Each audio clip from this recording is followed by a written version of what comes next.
Honorable Larry, what's your observation? Before we move on.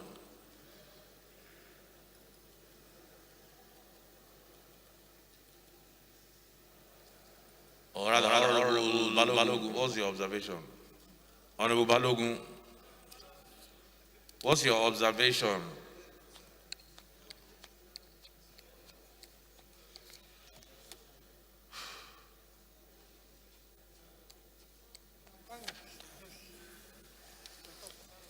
Mr. Speaker, sir, my name is Honorable Adebayo Balogun, member representing Lekki Federal Constituency.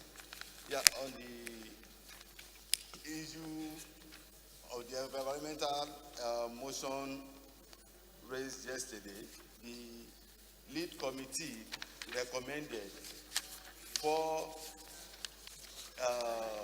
the committees recommended for the investigations were the Committee on Environment and the host committee, as stated in our amendment. But in the host communities, yes, but in the votes today, it was ironically stated as host committee being the lead committee and the Committee on Environment. So there was a twist, making the Committee on Environment the second committee instead of the lead committee.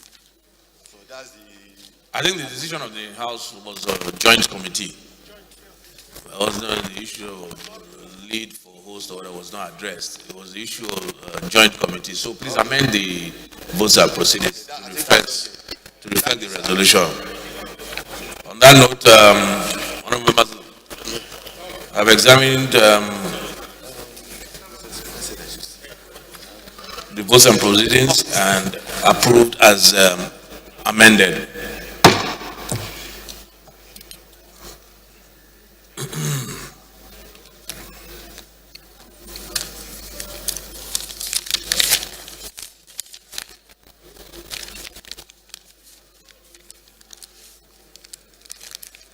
Honorable colleagues, yesterday we had a resolution on retention funds and an ad hoc committee was set up. The chairman of that committee is Honorable Anieke Umana. Members are Honorable Maki Yeleman, Honorable Olanrewaju Kunle, Honorable Hassan Fulata, Honorable Obanikoro, Honorable Ugona Ozurigo, Honorable Chinedu Oga, Honorable Taiwo Oluga,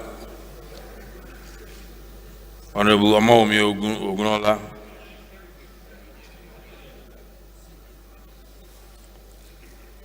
Honorable Kenken, Honorable Mukhtar Ladan, Honorable Chizom, Honorable Usman from Niger, Honorable Dederi, Stanley Olajide, Nkole,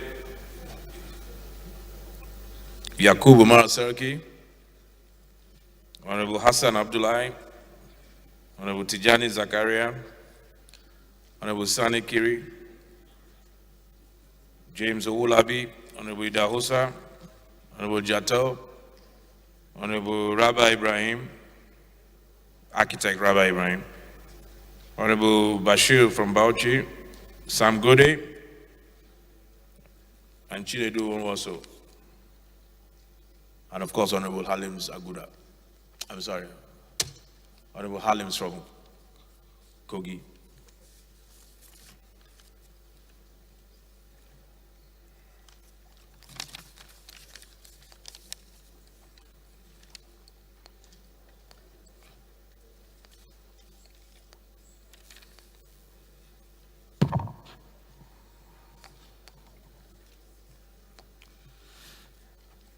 Honorable colleagues, I am pleased to announce this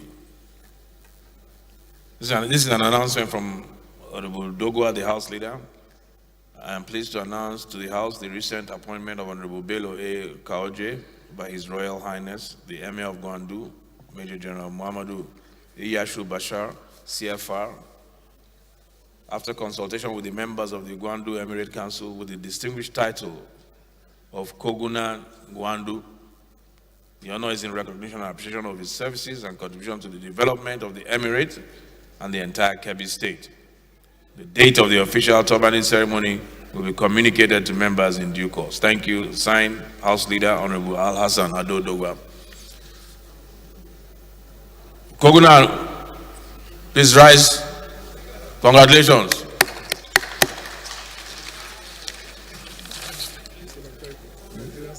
I'm telling you.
Is Honorable Cornelius Naji here? Honorable Cornelius, please approach the chair if you're here.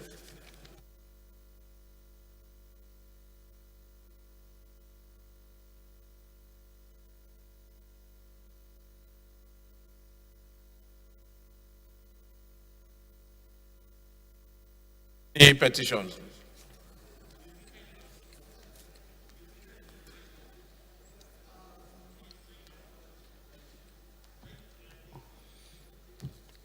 In the absence of petitions, Honorable Luke, point of order, go ahead.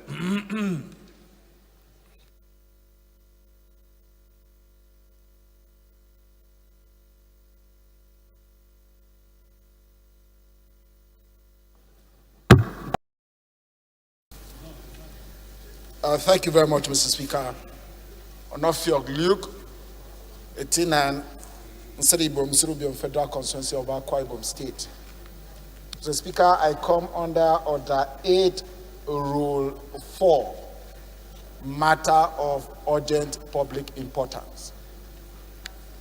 If it might please Mr. Speaker, and with the leave of Mr. Speaker, it's a motion on the need to ensure transparency and accountability in the rehabilitation exercise of the nation's refineries. I move that this motion be considered, and then the rules of the House be relaxed to take this, sir.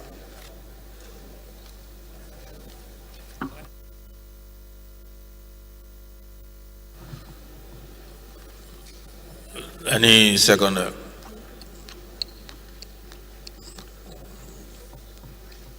Honorable Ruru.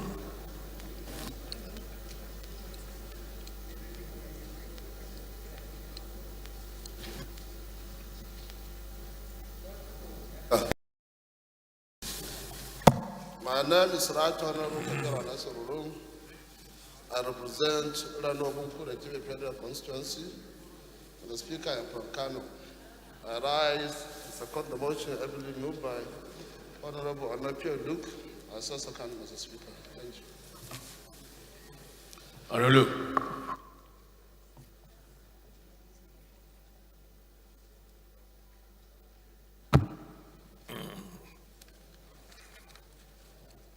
Thank you very much, Mr. Speaker, for this opportunity. Once again, Onofiok Luke, 18 and Nsurubion Federal Constituency of Akwa Ibom State, Mr. Speaker. It's a matter of urgent public importance pursuant to Order 8, Rule 4, and it's a motion on the need to ensure transparency and accountability in the rehabilitation exercise of the nation's refineries.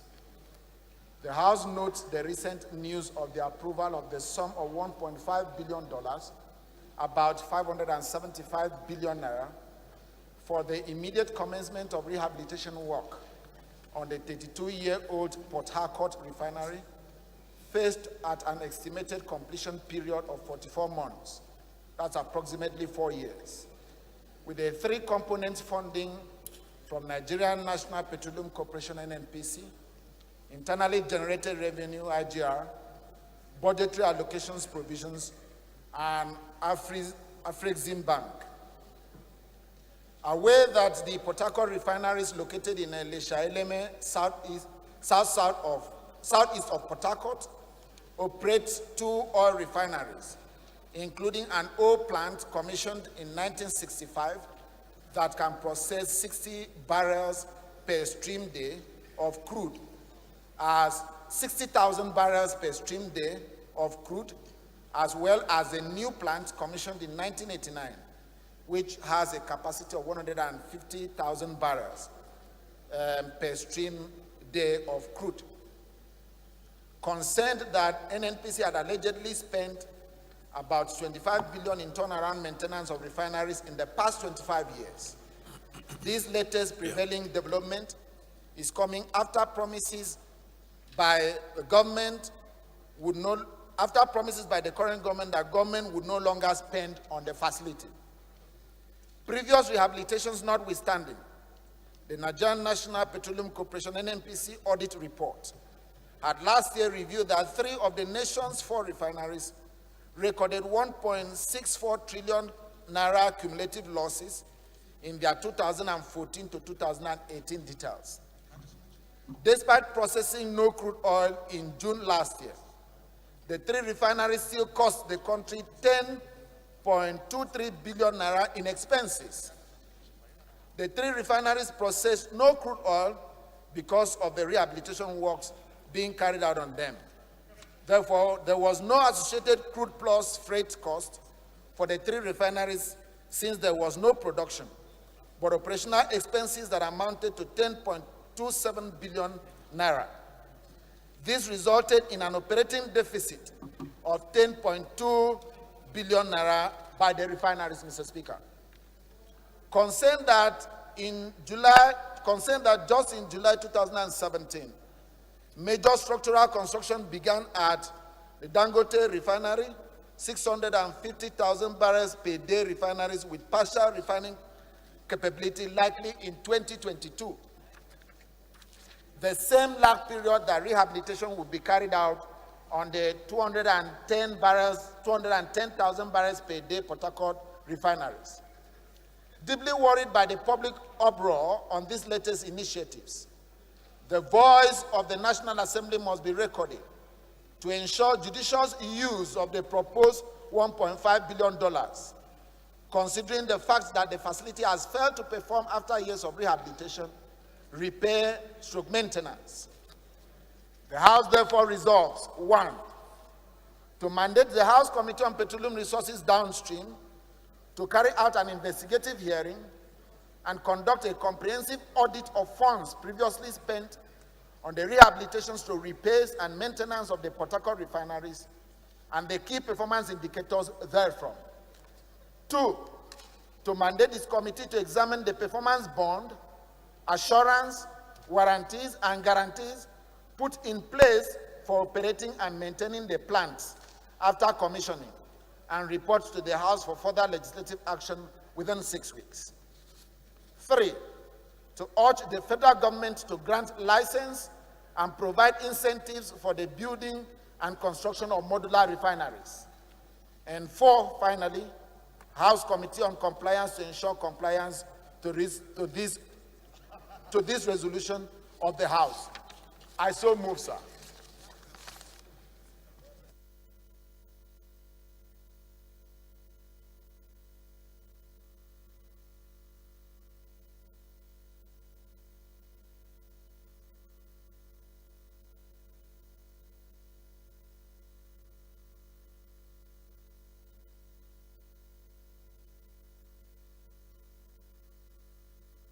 Honorable Dede.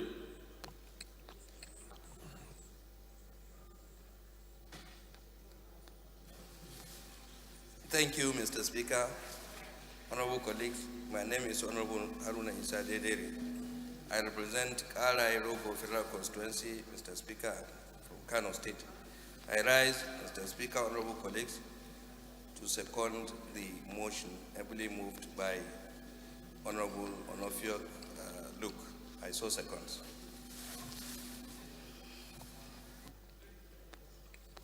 Honorable Luke, can you read your prayers again? Just read the prayers again.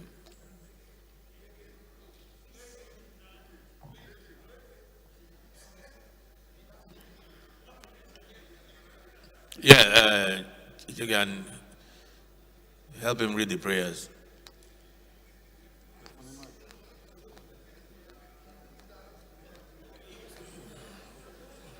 Oh, you have a copy? You have a copy? Okay, go ahead, read your prayers.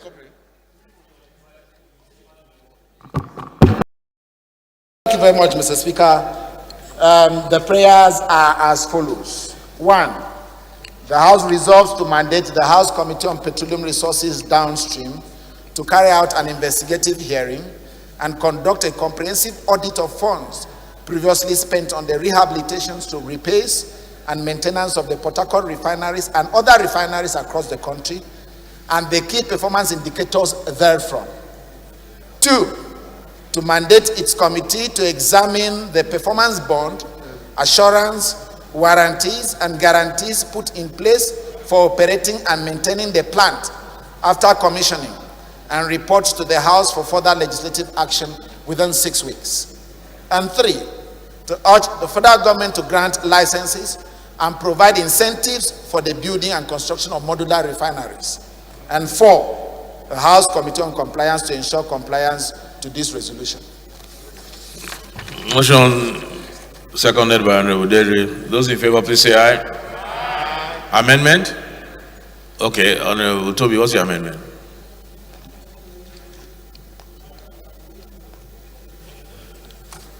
Thank you, Mr. Speaker, honorable colleagues. My name is Toby Okechukwu and I represent an area of Wadi River Federal Constituency from Enugu State.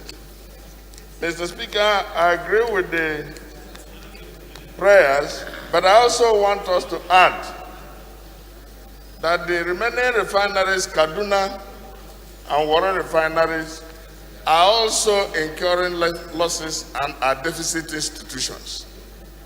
It would be better for us while inquiring on Port Harcourt refinery that is awarded, because we can't leave those assets, that the Committee on Petroleum Resources should also include Warren refinery and Kaduna refinery in assessing the status of those refineries in their investigation. I think that was part of the prayer. No, it's not. Honorable Luke, read your second prayer. They're actually going to award those ones by next month. Okay. This department, they're awarding them. They are awarding them next month.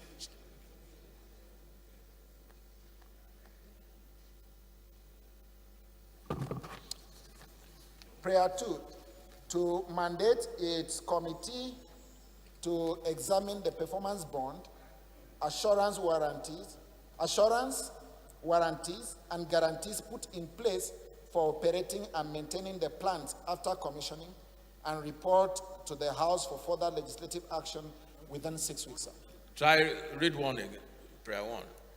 Prayer 1, to mandate the House Committee on Petroleum Resources downstream to carry out an investigative hearing and conduct a comprehensive audit of funds previously spent on the rehabilitation, repairs, and maintenance of the Port Harcourt refineries and other refineries in the country, and the key performance indicators therefrom. So it appears to be already covered by the other. So those in favor, please say aye. Aye. Those against, please say nay. Ayes have it. Thank you. Amendment will come tomorrow.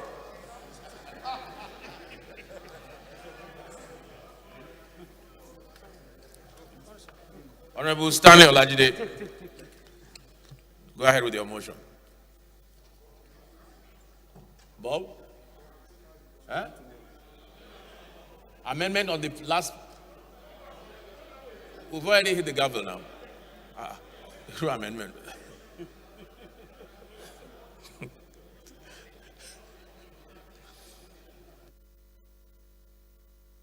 Okay, Stanley.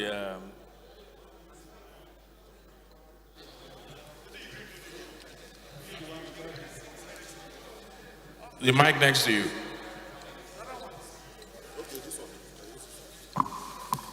Thank you, Mr. Speaker, honorable colleagues. I rise. Again, my name is Honorable Adedeji Stanley Olajide, member representing Ibadan Northwest Southwest Federal Constituency. I'm from Oyo State. Mr. Speaker, I rise to move this critical motion on critical IT infrastructure for the urgent need to complete enterprise infrastructure and application projects of Galaxy Backbone Nigeria Limited. I so move, Mr. Speaker.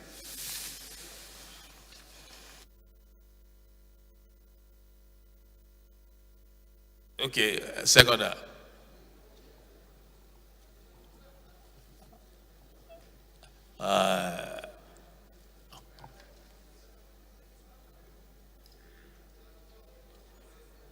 Gabiru. Thank you, Mr. Oh, really? I understand the motion is on the other paper. So we'll step it down to get to the other paper.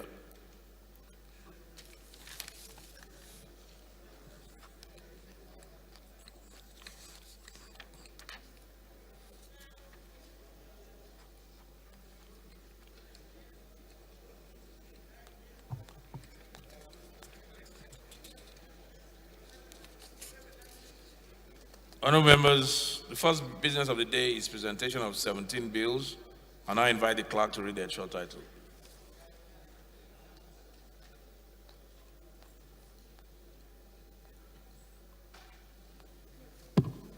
Honorable Speaker, honorable members, Nigerian National Merit Award Act Amendment Bill 2021, first reading. National Identity Management Commission Act Amendment Bill 2021, first reading. Child Rights Act Amendment Bill 2021, first reading. Older Persons' Rights and Privileges Bill 2021, first reading. Institute of Cooperative Professionals of Nigeria Bill 2021, first reading. Fiscal Responsibility Act Amendment Bill 2021, first reading. Constitution of the Federal Republic of Nigeria 1999 Alteration Bill 2021, first reading. Road Fund Management Authority Bill 2021, first reading. Inland Fisheries Act Amendment Bill 2021, first reading. Child Rights Act Amendment Bill 2021, first reading. Transition Bill 2021, first reading. Federal Institute of Fisheries Research Establishment Bill 2021, first reading. Nigerian Institute of International Affairs Act Repeal and Enactment Bill 2021, first reading. Electoral Act Amendment Bill 2021, first reading. Nigerian National Petroleum Corporation Act Amendment Bill 2021, first reading. Federal Mortgage Bank of Nigeria Act Amendment Bill 2021, first reading. Environmental Trust Fund Bill 2021, first reading. Second business of the day is presentation of report of the Committee on Northeast Development Commission on the need to provide security, relief materials, and immediate resettlement of the people of Holma in Hong local government area of Adamawa State, and need for the federal government to provide adequate security, reconstruction, and relief materials to parts of Gombe and Hong of Adamawa State attacked by insurgents, and for the Nigerian Army to review strategy on its current campaign against terrorism, standing in the name of Honorable Khadija Waziri, Bukar A. Ibrahim. Honorable members will recall that the matter was referred to the committee on Wednesday, 25th of February, 2020. The report is now ready for presentation. Honorable Ibrahim is invited to present the report.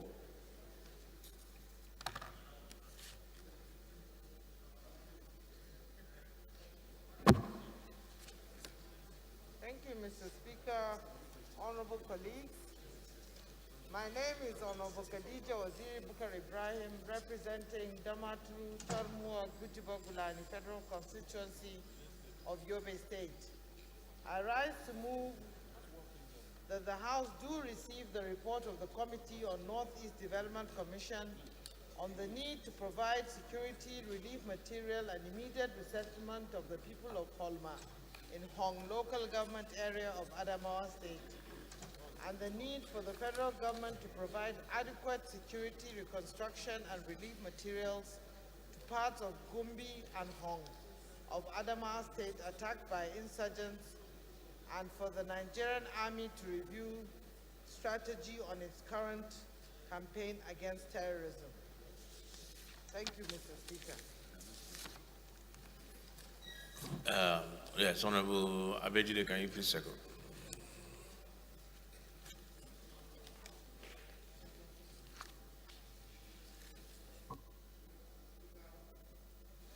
Honorable Leke Abejide is my name. I represent the good people of Yagba Federal Constituency. I'm from Kogi State. I rise to second the motion as moved by Honorable Adijat. I so second.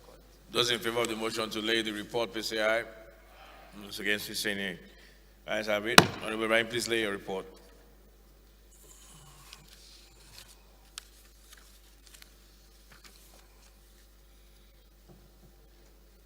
The third business of the day is presentation of report on the Committee of Urban Development and Regional Planning on the need to curb the menace of building collapse and the substandard nature of urban infrastructural development in Nigeria, standing in the name of Honorable Jimoh Abdullahi Olajide. Honorable members will recall that the matter was referred to the committee on Tuesday, 8 December 2020. The report is now ready for presentation. Honorable Jimoh Olajide is invited to represent the report.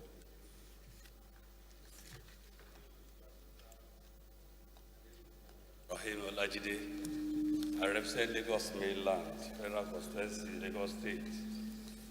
Mr. Speaker, your kind permission and this House, I move that the House do receive the report of the Committee on Urban Development and Regional Planning on the need to curb the menace of building collapse and the substandard nature urban infrastructural development in Nigeria. Thank you, sir. I do move.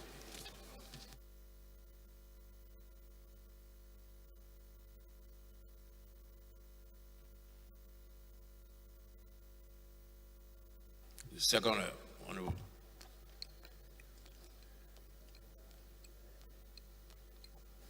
Thank you, Mr. Speaker. Abubakar Lado Suleja is my name. And I'm representing Suleja Gurarata for Federal Constituency. Mr. Speaker, I'm from the Power States. I rise to second the motion as moved by my honorable colleague. I so second. Thank you, Mr. Speaker. Motion moved by Lagos, seconded by Suleja. Those in support, please say aye. Those against, please say nay. Ayes have it.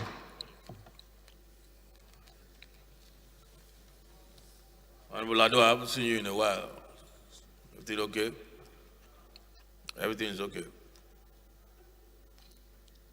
The fourth business of the day is presentation of report of the Committee on Electoral Matters on the by-election in Aniocha South 1 Constituency, Delta State, standing in the name of Honorable Aishatu Jibril Duku. Honorable members will recall that the matter was referred to the committee on Tuesday, 15 December 2020. Honorable, ready for presentation. Honorable Duku is invited to present. Approach the acting chief whip, please.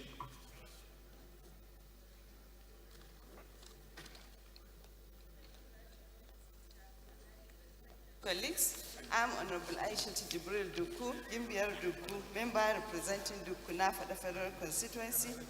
I come from Gombe State.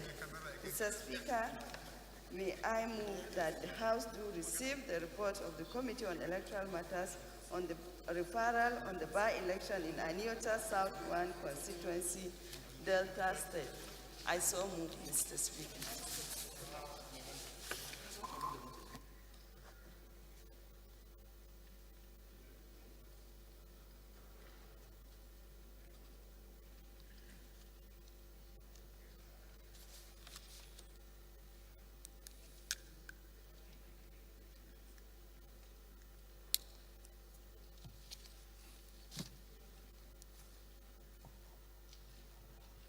Honorable Kumo.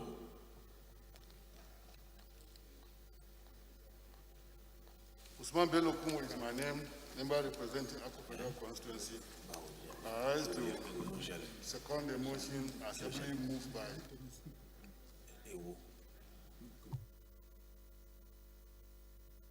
Those in support, please say aye. Those against, please say nay. The ayes have it. Honorable Duku, please lay your report.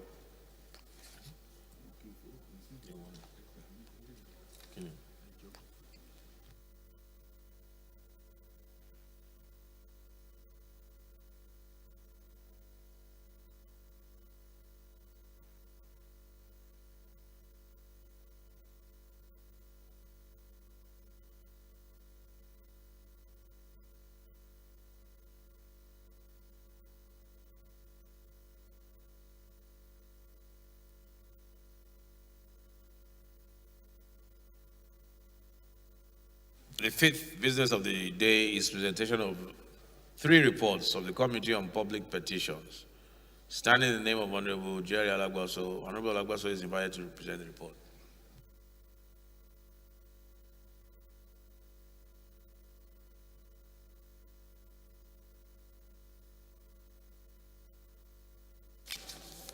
Thank you, Right Honorable Speaker, and my colleagues. My name is Jerry Alagbaso. I'm from Imo State, Mr. Speaker, presenting our law of East Federal Constituency. Mr. Speaker, I rise to present 3 reports from the Committee on Public Petitions. Namely, Mr. Speaker, the report on the petition by Just South Local Government Council on behalf of Sir Christopher Amancha against Nigeria Defending Academy on the non-payment of compensation and constant harassment of its subjects. 2, reports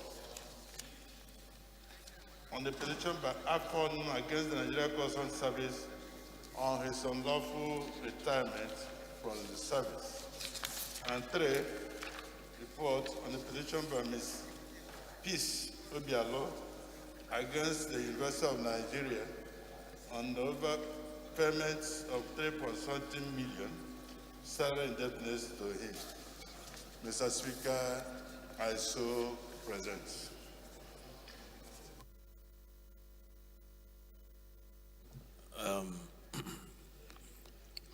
Honorable Kaoje, please second.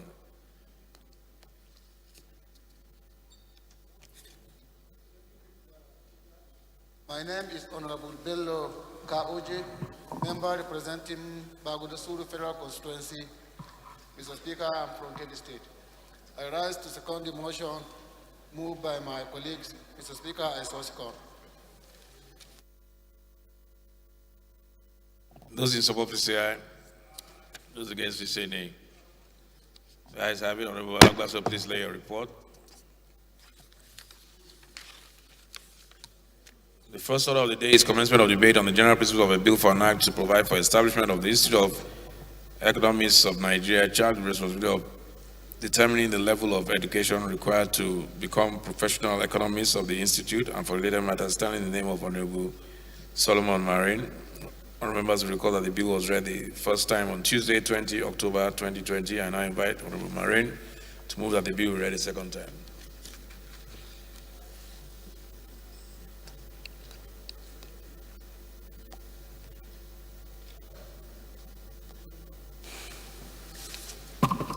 Thank you, Mr. Speaker, my dear colleagues. Engineer Solomon Maren is my name, and I represent the good people of Mangubo Federal Constituency. Mr. Speaker, I am from the home of peace and tourism, Plateau State. I rise this morning, Mr. Speaker, to move for a bill for an act to provide for the establishment of the Institute of Economics of Nigeria, charged with the responsibilities of determining the level of education required to become a professional economist of the Institute, and for related matters, HB 1148. I so move, Mr. Speaker. Thank you.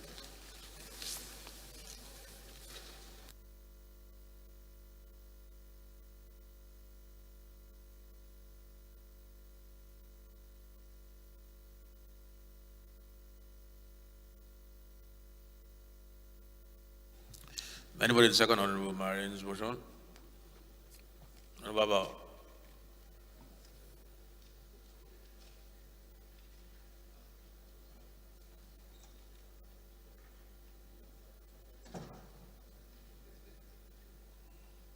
Please put on your mic.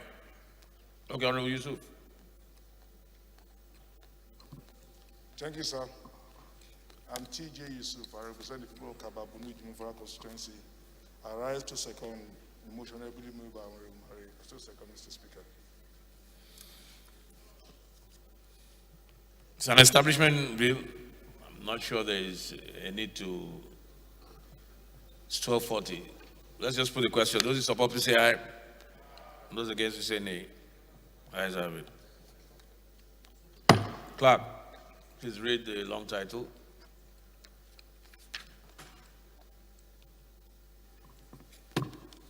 Honorable Speaker, honorable members, a bill for an act to provide for establishment of Institute of Economists of Nigeria, charged with responsibility of determining the level of education required to become professional economists of the institute and for related matters. First reading. Second reading. Bill referred to the Committee on Commerce. The second order of the day is commencement of debate on the general principle of a bill for an act to amend the Economic and Financial Crimes Commission Act, Cap E1,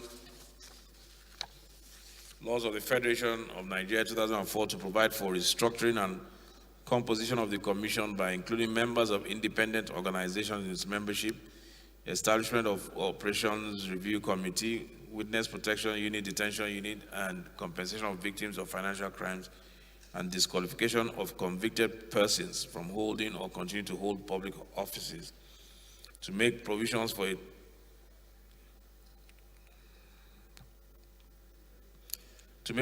a time frame within which a person appointed as the acting executive chairman of the commission can occupy the office in an acting capacity, provide for the commission to retain a percentage of the loot recovered to fund its operations,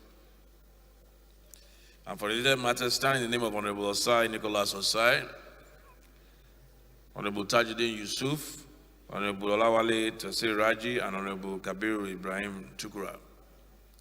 Honorable members will recall that the bills were consolidated on Tuesday, 15 December 2020, and I invite Honorable Osai to move that the bill be now read a second time. Honorable Osai is not here. Honorable Tajuddin.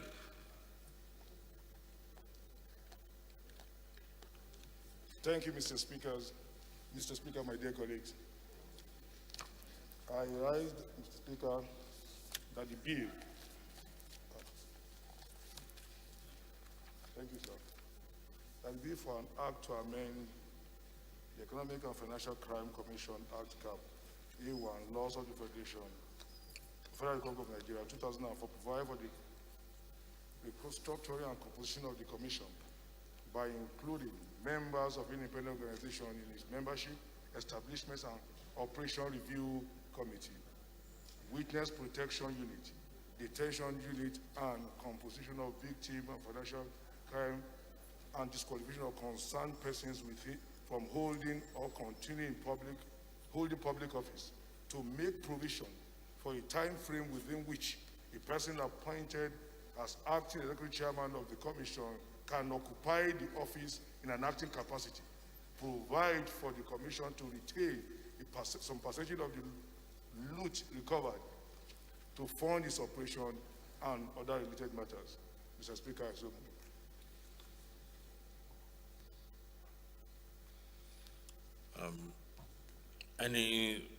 Is Honorable Tukura not here?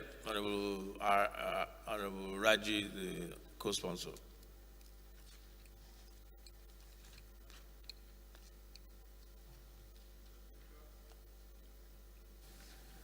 My name is Wale Raji. I represent a peripheral constituency of Lagos State. I stand to second the motion that the bill amending the EFCC Establishment Act be read the second time as moved by Honorable Tajuddin Yusuf. I so move. I still second, Mr. Speaker. Honorable TJ Yusuf, can you lead for a minute?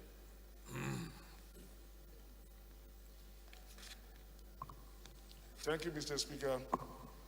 As you can see, my dear colleagues, it's a consolidation of different shades of opinion so as to bring together the intention of various members of the House. So I'll focus on two sections that I seek to amend. Mr. Speaker, my dear colleagues, I seek to amend Section 2 and Section 35. Section 2 had to do with the appointment of chairman and other members of the commission. The intention of amending Section 2 is to give a time frame under which a person can act as AFCC chairman, so it will not be in perpetuity. The president appoints subject to the approval of the Senate. The intention of this is to say that after 6 months of your acting, if you are not confirmed, it should not be in perpetuity. So by implication, the Senate has a responsibility to do the justice in 6 months. Why this? In the last few years, we had a situation where somebody acted, and we had various litigations against his office. That eroded the credibility and his ability to do his work effectively. Because when litigation is bombarded, that concentrated around your appointment, it becomes a bit of challenge to allow you to carry out your responsibility.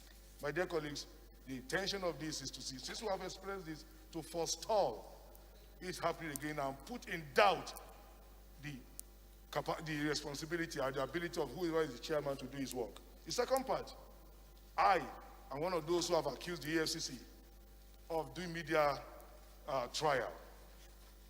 We just see sensational news, 40 billion stolen and what have you. At the end of the day, most times they don't get conviction. I'm not a lawyer, but I know that the onus of to prove one guilty in criminal matter rests on the accuser. So I discovered that EFCC does not do enough investigation. That's why they resort to the media trial. When I checked, I looked at it, I found this part of it. And in the course of my research, I stumbled on the British example. They allow the anti-graft body to retain a percentage of loot and recovered money to fund its investigation. So we're proposing 0.05. That's 0.05, not up to 1% retention. These are the two areas I focus on the bill. I'll yield the floor, Mr. Speaker, to other of my colleagues who make contribution to this, to have the House hear their expert opinion. Mr. Speaker, my dear colleagues, I appeal that we should allow this bill go to the second reading so that stakeholders can be called upon to make input, dot the I's and cross the T's, improve on areas we have not done well. So I'll come out with a final bill that will meet the yearning and expectation of our people. Mr. Speaker, I so appeal. Honorable Raji.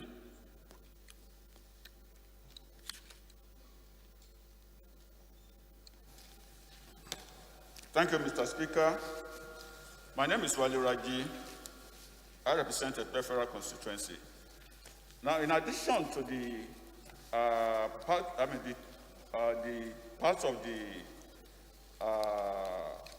the act proposed for amendment, my proposal is for the amendment of Section 2, subsections 1, paragraph A2 of the Principal Act, which in the Principal Act provides that a person, to be qualified for appointment as the chairman of the commission, the qualification was limited to a serving or retired police officer of the rank of assistant commissioner of police or equivalent in other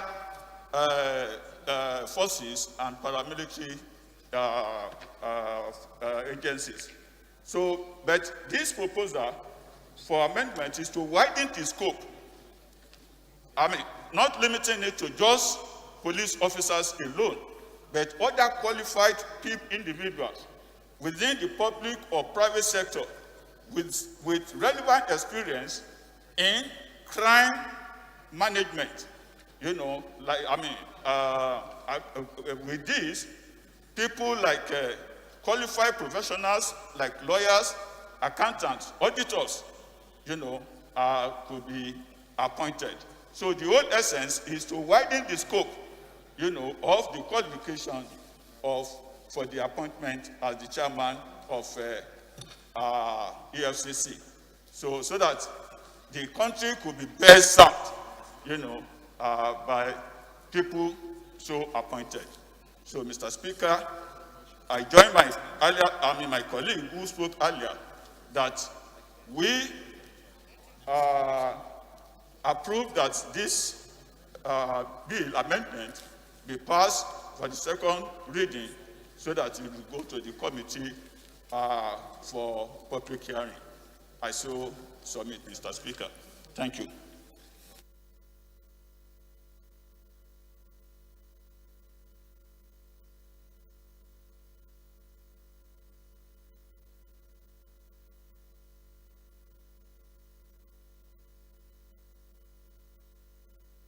Any more contribution?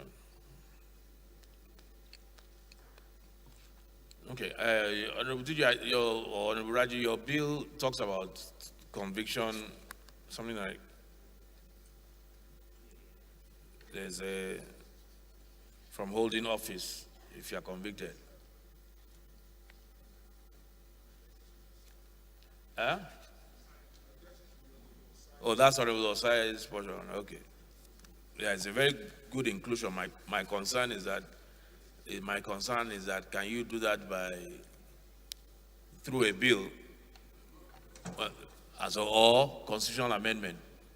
Because the Constitution prescribes qualifications and who can be disqualified. We cannot now, by way of a simple bill, amend the Constitution. So I guess when it goes to the committee, or you wanted to say something?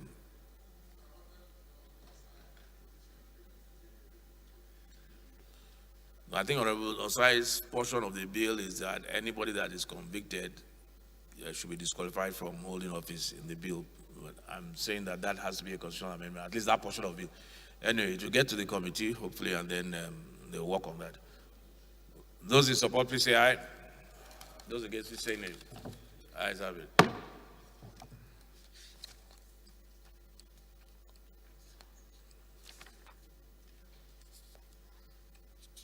Clerk.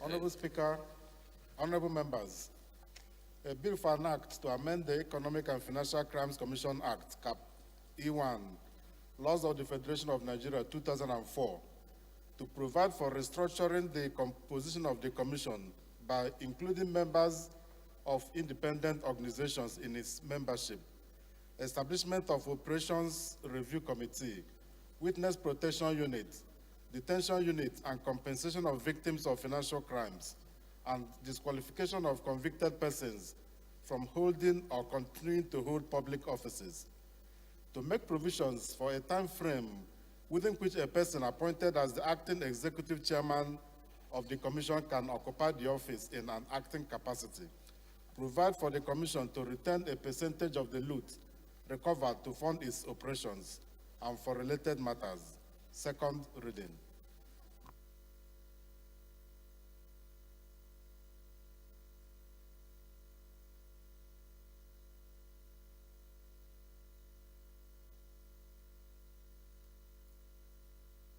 Is referred to the Committee on Financial Crimes. Third order of the day is commencement of debate on the general principles of a bill of an act to establish the Federal College of Agriculture, Ishiagu, to provide full-time courses, teaching, instruction, and training in agriculture, and to carry out research in the development and adaptation of techniques, and also make provisions for appointment of a provost and officials of the college to carry out the administration and discipline of students of the college. And for related matters, stating in the name of Honorable Benjamin Kalu, honorable members will recall that the bill was read for the first time on Tuesday, 14th July 2020, and I invite Honorable Kalu to move that the bill be now read a second time.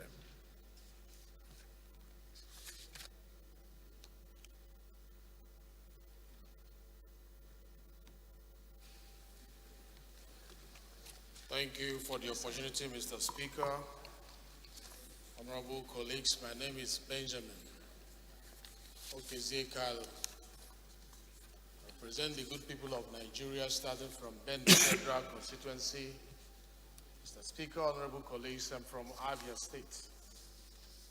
I rise to move that a bill for an act to establish Federal College of Agriculture, Ishiago, to provide full-time courses, teaching instructions and trainings in agriculture, and to carry out research in the development and adaptation of techniques, and also make provision for appointment of the provosts and officials of the college to carry out the administration and the discipline of students of the college for related matters, to be read the second time.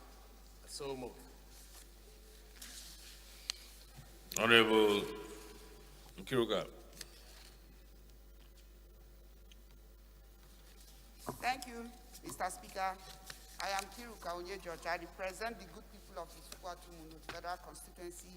I am from Abia State. I rise to second that the bill, every being sponsored by Honorable Benjamin Okezekal, be read second time. I so second.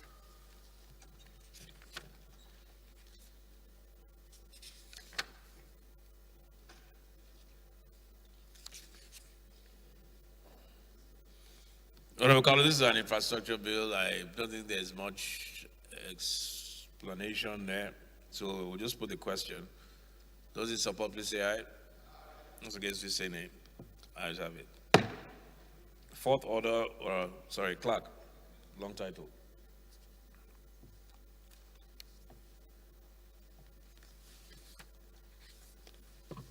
Honorable Speaker, honorable members, a bill for an act to establish Federal College of Agriculture, Ishiago, to provide full-time courses, teaching instructions and training in agriculture, and to carry out research in the development and adaptation of techniques, and also make provision for appointment of a provost and officials of the college to carry out the administration and the discipline of students of the college and for related matters. Second reading. Bill referred to the Committee on Agricultural Colleges and Institutions. Fourth order of the day is commencement of debate on the general principles of a bill for an act to establish Federal Polytechnic Rano, Kano State, to provide full and part-time courses of instruction in different fields of study and for related matters, standing in the name of Honorable Kabiru Al-Hassan Usman Rurum. Honorable members will recall that the bill was read the first time on Tuesday, 7th July 2020, and I invite Honorable Rurum to move that the bill be read the second time.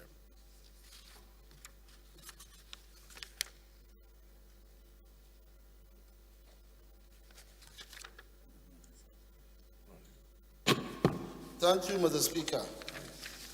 My name is Kabir Alassar Rurum.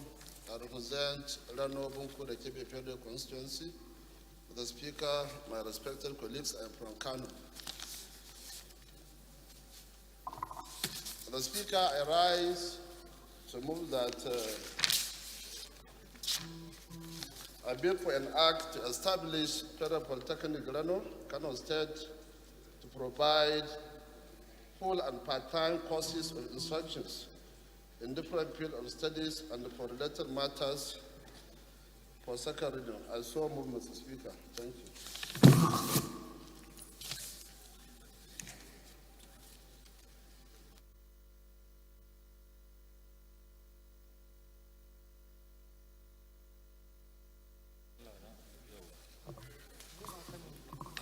Honorable, allow Speaker to concentrate, please. Thank you, Mr. Speaker, my honorable colleagues. I remain Honorable Kabir Idris, member representing Kura, Madobiga, Ramal, and Federal Constituency. Mr. Speaker, I'm from Kano State. I rise to support this very important motion, bill, heavily moved by my elder brother, Honorable Rurum, to establish Federal Polytechnic Rano in Kano State. I so support, Mr. Speaker. Thank you.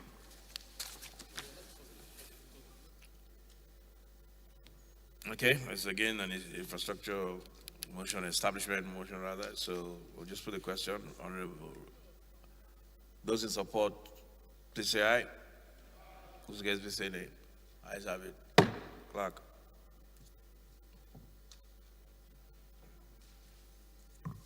Honorable Speaker, honorable members, a bill for an act to establish Federal Polytechnic Rano.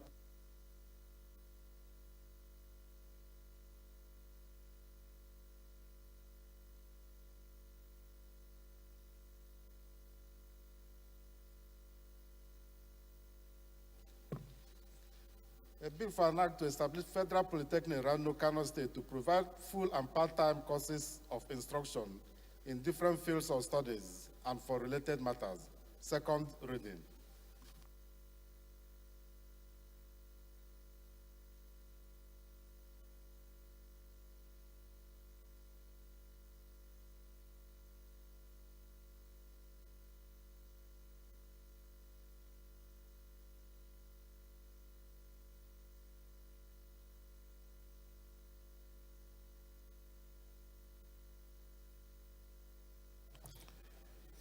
The bill referred to the Committee on Tertiary Education. The fifth order of the day is commencement of debate on the general principles of a bill for an act to establish the National Youth Development Commission aimed at creating and promoting coordination of youth development in Nigeria and for related matters, standing in the name of Honorable Carol Simon Elisha. Honorable members will recall that the bill was read the first time on Thursday, 5th March 2021, and I invite Honorable Simon to move that the bill be read a second time.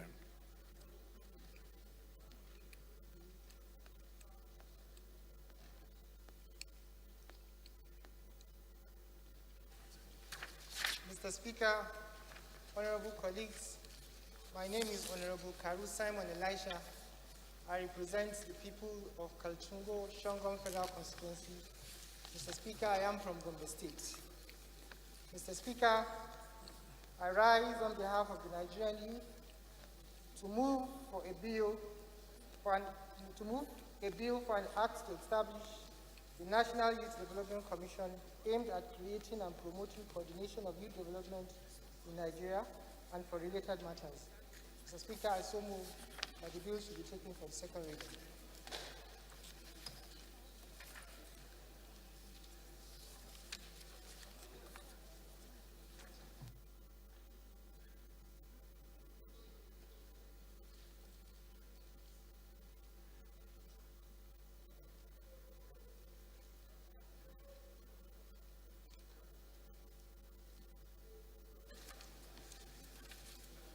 Yeah, Honorable, go ahead and second.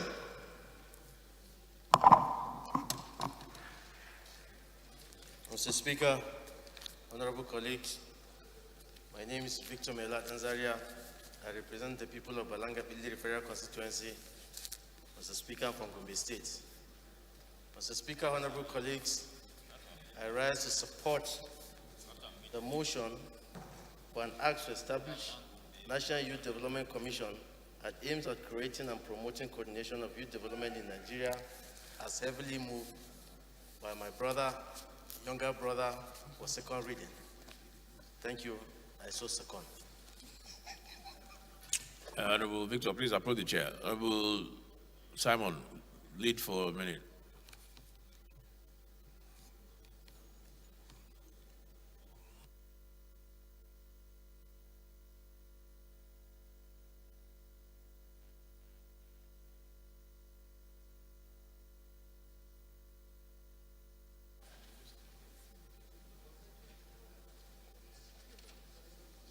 Mr. Speaker, honorable colleagues, I rise to speak on the matter of the establishment of the National Youth Development Commission. It is no longer a news that there is a teeming and growing youth population within the country, and every growing youth population comes with diverse and different youth issues that has led young Nigerians into militia groups, a number of cyber crimes, and also youth migration, where young people move from Nigeria to other parts of the world for greener pastures. And Mr. Speaker, our government interventions and programs have been spread as programs and activities that each government brings and proposes programs and activities that needs to be sustained over time. Mr. Speaker, I call for the establishment of a coordinating body that supports to sustain these youth programs and strategic youth development across the country, such that our young people will have an enhanced and strategic development for the leadership of this country. Mr. Speaker, I call on my colleagues to support the establishment of this bill. Thank you, Mr. Speaker.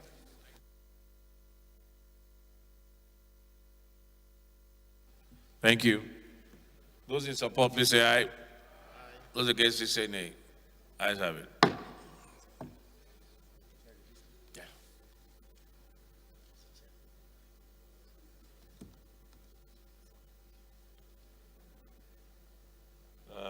Yes.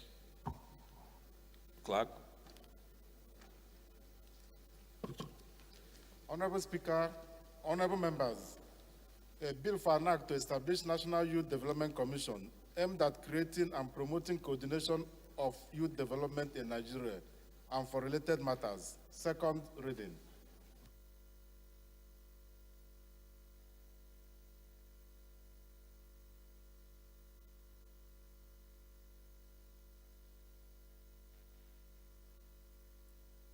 Bill is referred to the Committee on Youth Development. Sixth order of the day is motion on need to enforce the law forbidding erection of buildings and structures under high tension electric cables. Standing in the name of Honorable Kolawole Taiwo, Honorable Taiwo is invited to move the motion.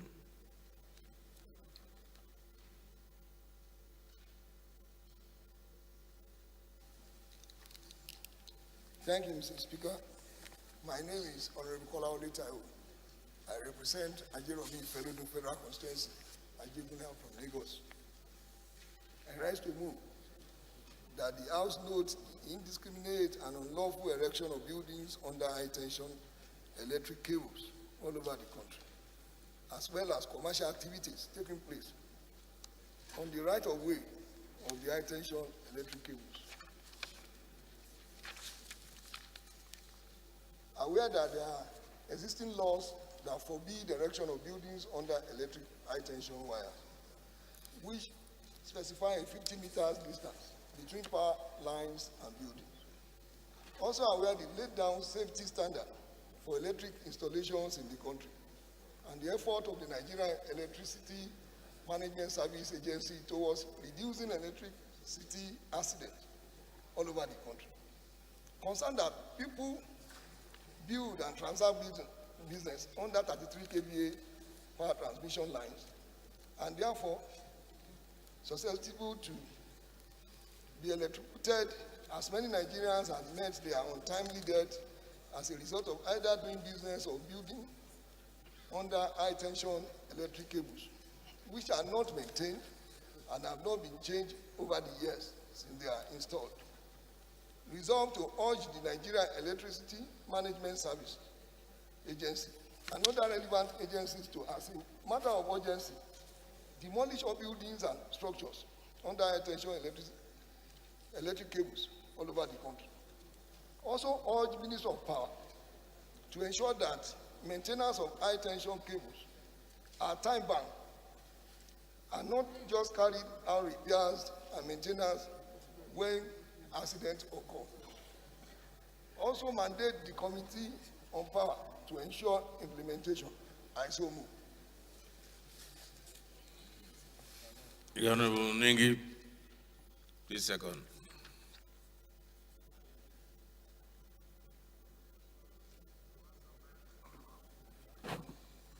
Right Honorable Speaker, sir, my respected colleagues, my name is Abdullah Saad Abdelkadir, representing Ningiwarji Federal Constituency of Bauchi State.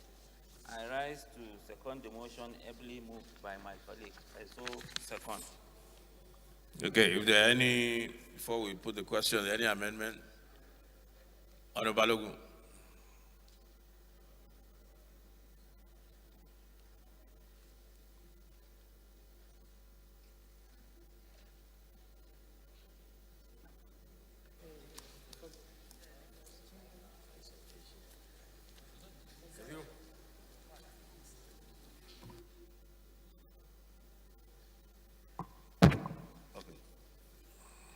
Mr. Speaker, I remain Honorable Adebayo Balogun, member representing the Bejuleki Federal Constituency of Lagos State.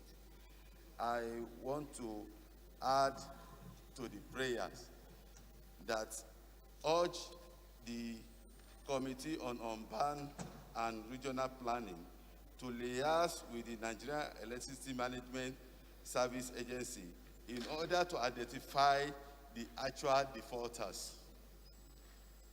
Because the electrical agency cannot know who is on the right of way or who is not on it on their own. I so amend.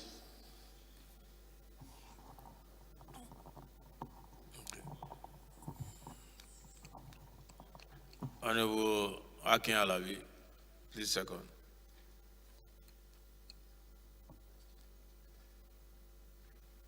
Thank you, Mr. Speaker. Honorable colleagues, my name is Honorable Akin Alavi. I represent the good people of Egbeda Onara Federal Constituency.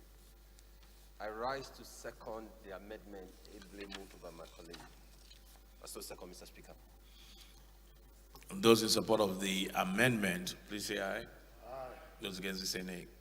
Ayes have it. Those in support of the motion as amended, please say aye. Those against, please say nay. Ayes have it.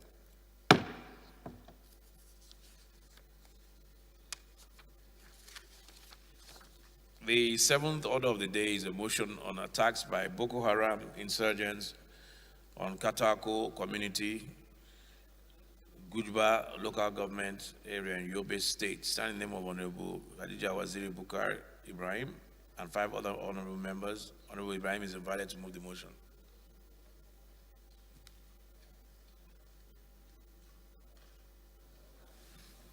Thank you, Mr. Speaker. Honorable colleagues, my name is Honorable Khadija Waziri Bukar Ibrahim. I represent Damaturu, Tarmua, Gujibagulani Federal Constituency of Yobe State. I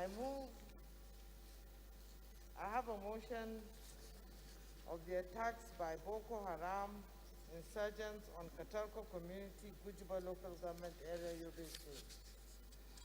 The House notes that in the early hours of the 16th of March 2021, Boko Haram insurgents attacked Katarko village in Gujiba local government area of Yobe State, which is 18 kilometers away from Damaturu, the state capital. Also notes that the insurgents stormed the village around 5:30 a.m.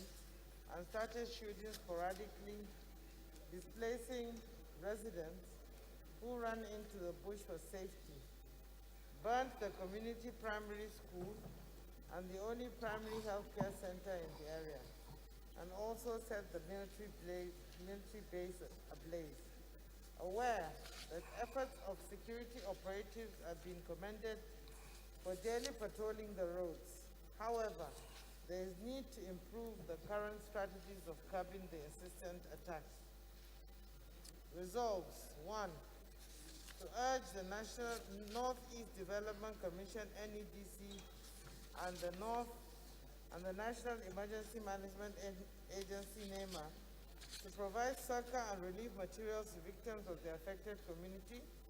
Second, also urge the Universal Basic Education Commission to reconstruct the community school and provide teaching aids to the school.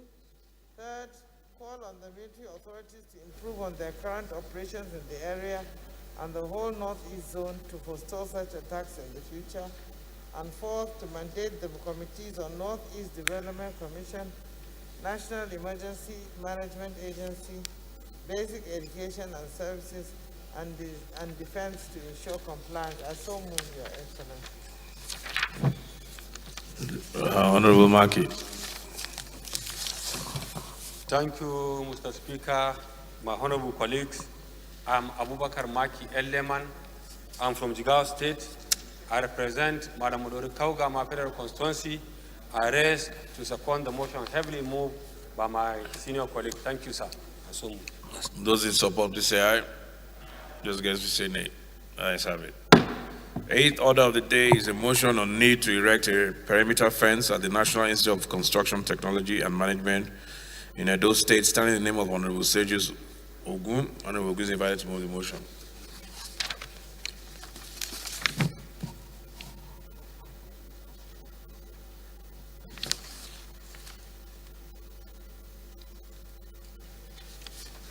Mr. Speaker, my highly esteemed colleagues, I'm Sergius Ose Ogun.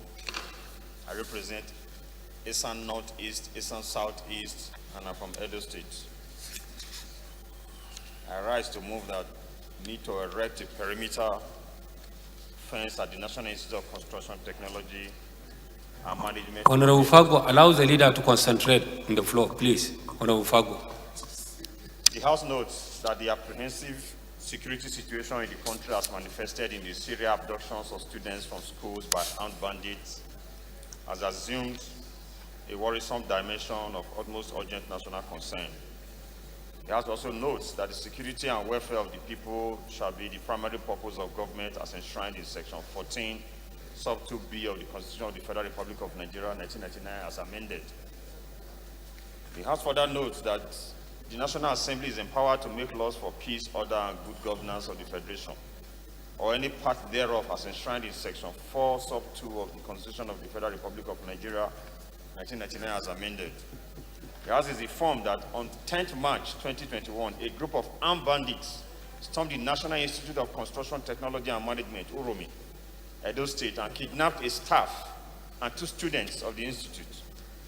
The House is aware that lack of perimeter fence around the school premises enabled the bandits to gain unhindered access into the institute. So the House resolves to mandate the Committee on Tertiary Education and Services to liaise with the Federal Ministry of Education to erect a perimeter fence around the National Institute of Construction Technology, Uromi. 2, also mandate the Committee on Legislative Compliance to ensure compliance and report back within 4 weeks for further legislative action. Mr. Speaker, I so move. Thank you. Honorable Shehu Balarabe, please second.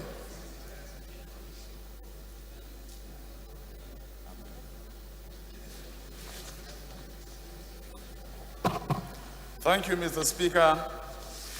Shehu Balarabe is my name. I represent Bruningwari Giwa Federal Constituency. I'm from Kaduna State. Mr. Speaker, I rise to second the motion heavily moved by my dear colleague. I so second. Thank you. Why is your cap always crooked? Mr. Speaker, it's a secret anyway. I'll meet you one-on-one. Those in support, please say aye. Amendment? Okay, Honorable Sarah Soli, amendment.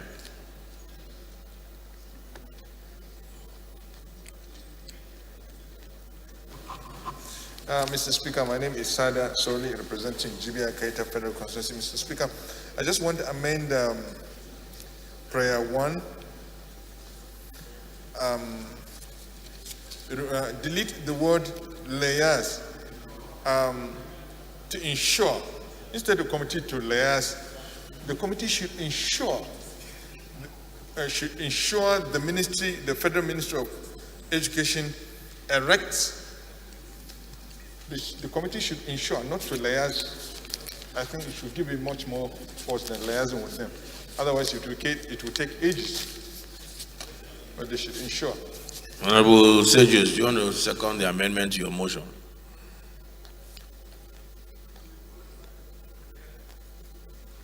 Thank you, Mr. Speaker. I'm Sergius Ose Ogun. I second the amendment ably moved by my ranking senior leader, Honorable Sada.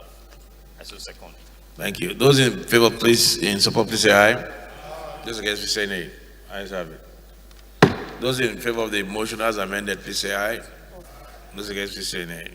Ayes have it.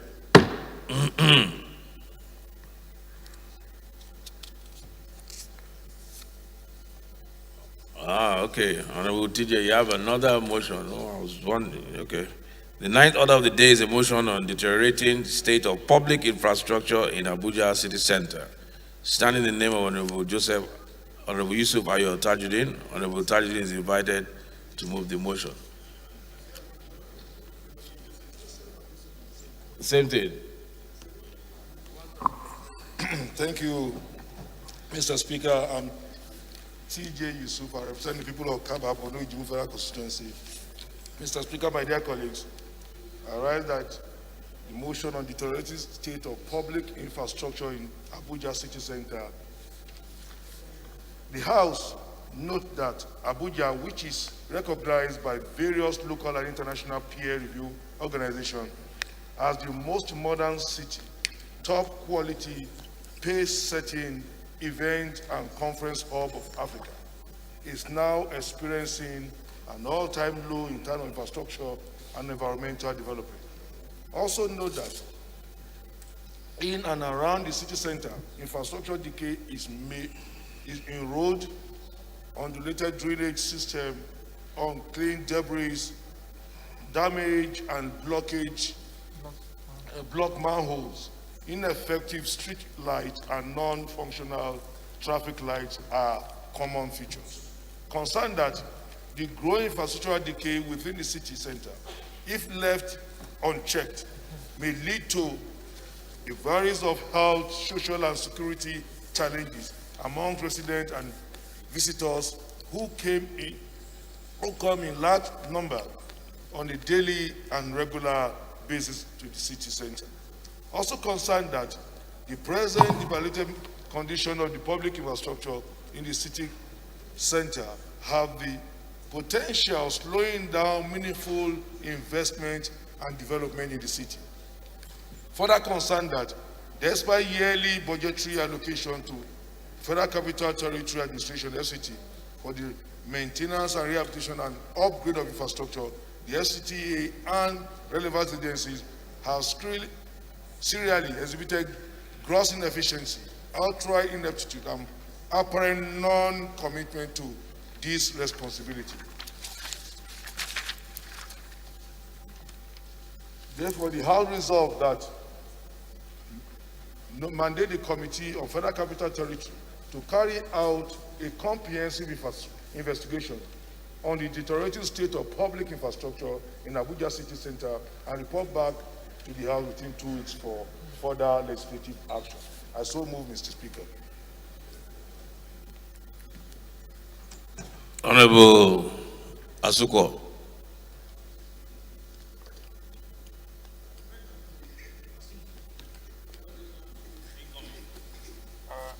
Thank you, Mr. Speaker. I want to second the motion as ably moved. Thank you. Thank you for the question. Honorable Toby, amendment.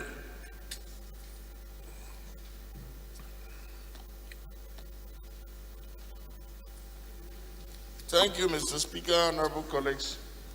My name is Toby Okechukwu. I represent an area of Godi River Federal Constituency from Enugu State. Mr. Speaker, I'm in agreement with the motion, but I also want an amendment so that we are not unduly concentrating on the city center of Abuja, because the entire city is littered with these imperfections.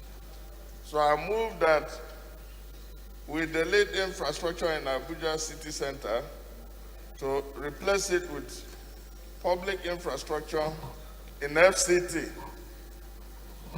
and report back within 2 weeks. Just replacement of city center with FCT to include the entire. Honorable Chidoka, do you second that?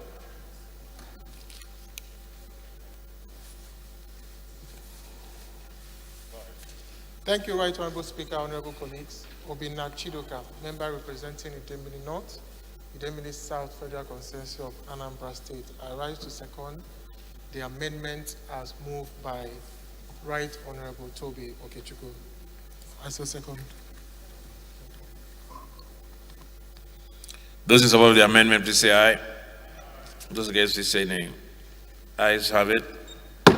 Those in support of Honorable TJ's motion as amended, please say aye. Those against, please say nay. Ayes have it. 10th order of the day is a motion on the need to investigate the report of the Auditor General for the Federation on the accounting and financial infractions of government and international organizations, starting in the name of Honorable Abdullah Saad Abdul Kadir. Honorable Abdul Kadir is invited to move the motion.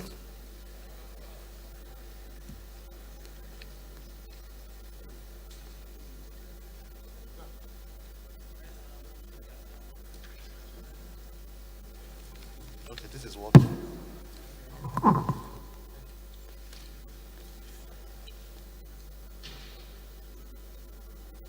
Right, Honorable Speaker. Respected colleagues, my name is Abdullah Saad Abdul Qadir. I'm representing Ningi Warji, Federal Constituency of Bauchi State. Mr. Speaker, I rise to move a motion on the need to investigate the report of the Auditor General for the Federation on the accounting and financial infractions of government and international organizations. The House recalls that the Auditor General for the Federation had raised several queries on the Federation account, particularly covering 2015 to 2017, as regards losses of income due to leakages, financial misapplication, misappropriation, underreporting, and falsification, and which was corroborated by the forensic audit report by KPMG that indicted some federal government agencies for loss of up to 526 billion naira and $21 billion. House notes that the losses were allegedly occasioned by an interplay of activities of persons, both in the public and private sectors of the Nigerian economy, including multinational companies, and the continued exploitation of Nigeria's economy through the deployment of deceitful and irregular accounting practices is resulting in huge capital flight, deficit balances, and a weakened economy. Aware that Sections 88 and 89 of the Constitution of the Federal Republic of Nigeria, 1999, as amended, confer on the legislature power to investigate with the aim of exposing corruption, inefficiency, and blocking waste in the administration of public funds. Cognizant that if urgent steps are not taken to address those hydra-headed issues, they may lead to a total collapse of the economy with its attendant social and political crisis. House resolves to mandate the Committee on Public Accounts to investigate the allegations and report back within 8 weeks for further legislative action. I so move, Mr. Speaker. Vincent. Sorry, Efumelu. Sorry.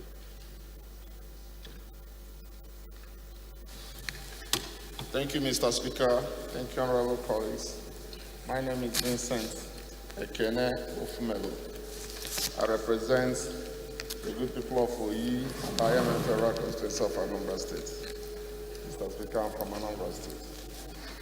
Mr. Speaker, I rise to second the motion has been moved by my colleague, Abdullah Saad Abubakar. I so second, Mr. Speaker. Honorable, thank you, 1 minute.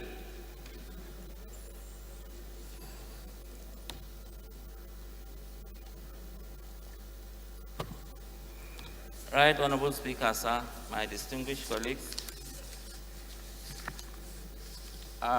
This motion is moved because of the successive reports of the Auditor General for the Federation, wherein he highlighted revenue leakages and wastages occasioned by sharp practices and certain undesirable activities of some public and private office holders. And this has a resultant negative effect on the finances of the country. Mr. Speaker, my respected colleagues, we are all living witnesses here, year in, year out. We receive requests from the government of the Federation to borrow money to finance our national budget and other obligations of the state to its citizenry. So as a very responsible parliament, we cannot continue to sit down and fold our arms while we'll see areas where revenue can be coming to the government being drifted away to other interests. As a result of this, Mr. Speaker, the Auditor General has been making this recommendation for further investigation into the activities of certain organizations, both governmental and non-governmental organizations. Now, the Public Accounts Committee has been reviewing this, and we felt it is proper and necessary for us to present it to the House so that we have the backing of this Honorable House in order for us to continue with the investigation, so that at the end of the day we'll raise recommendations and table it before this Honorable House. Mr. Speaker, my respected colleagues, I trust that you will all agree with me that this motion will not have come at a time better than this.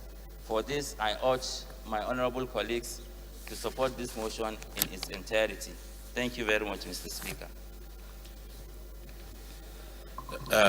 Yes.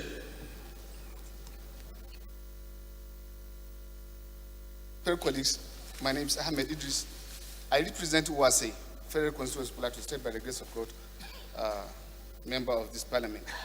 Mr. Speaker, respected colleagues, I want to bring to the attention of the House, particularly from our standing orders.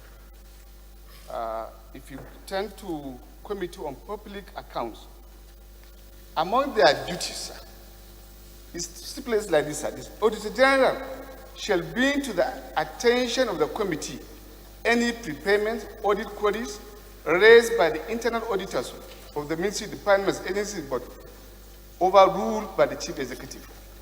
The Public Accounts Committee shall have the powers to examine any account or report of the statutory corporation and boards after they have been laid on the table of the House, and to report thereon from time to time. Mr. Speaker, this is purely their function. It is a mere waste of our time. It is given to them. And they are supposed to lay the report to us as to what really happened, not to come through emotion again to say we should mandate them. What other mandate should they have more than what is contained in our outstanding auditors? Mr. Speaker, I want to bring to your notice that I think we should save our time. It is not fair when we have educated these responsibilities clearly to the committees. They should be doing their duty. If it is even an indictment on them, as far as our standing order is concerned. Thank you very much. This is my contribution. I think,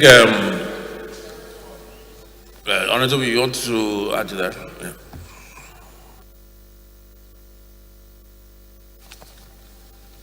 Thank you, Mr. Speaker. Toby Okechukwu. I represent an area of Boji River Federal Constituency from Enugu State. Mr. Speaker, I substantially agree with the Deputy Speaker regarding that the Auditor General's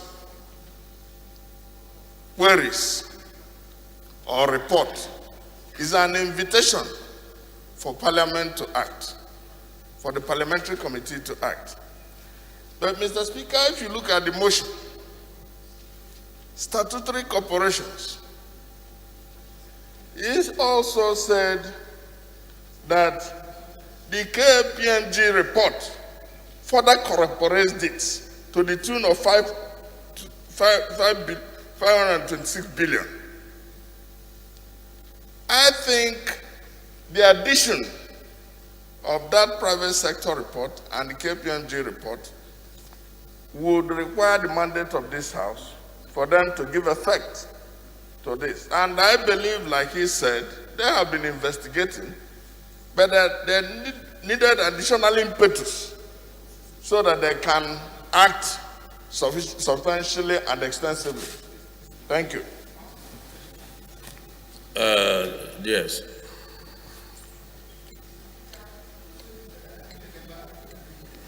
And virtually all accounts of NNPC and others are audited by the same agency.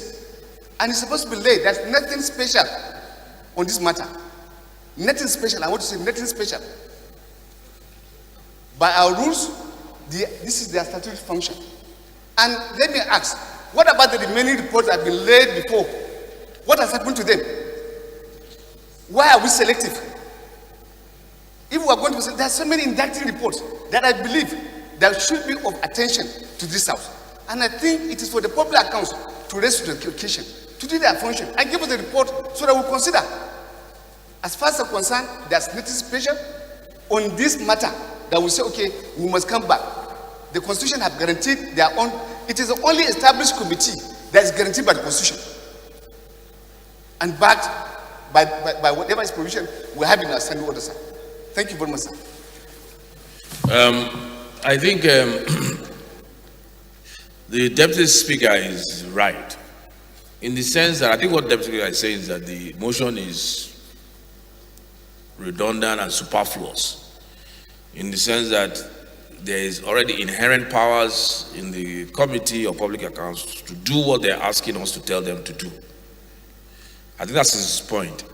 But you, Honorable Toby, you are trying to distinguish between the public institutions and private. That this motion has now added the dimension of private. I'm not sure if that should be enough to bring a motion to the floor. Is Honorable Wale okay? Can somebody read out the mandate of the this is the only committee that was created by the Constitution. Can you read out the mandate or jurisdiction of public accounts? What page? 1.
Honorable Ningi, have you been able to go through it? The functions and jurisdiction as provided in our rules, but do you have anything to say to what the Deputy Speaker has said?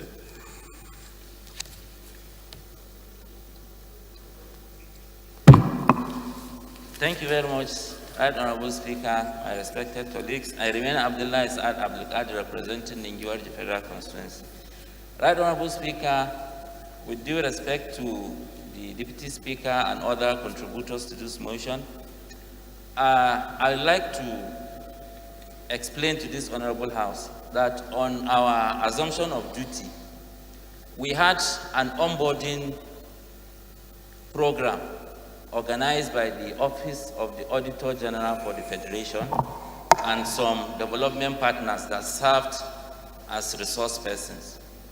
And at that program, it was argued that, specifically by the former Auditor General, that the Public Accounts Committee can only act on the report and recommendations of the Auditor General for the Federation, as empowered by the Constitution, Section 85.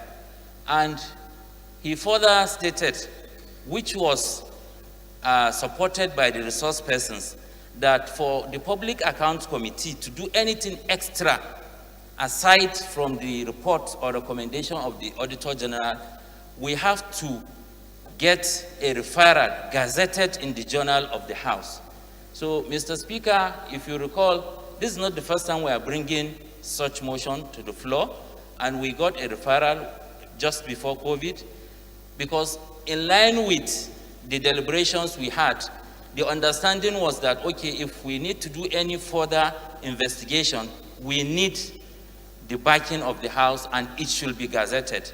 This was the consensus at that onboarding program, and that is why we have toed that line. But if it is the wish of the House that we have these enormous powers to continue and go about with investigations arising from the recommendations of the Auditor General for the Federation without necessarily coming back to the House to get additional impetus to do so, so be it, Mr. Speaker, and we'll receive it with much delight. I so submit, Mr. Speaker.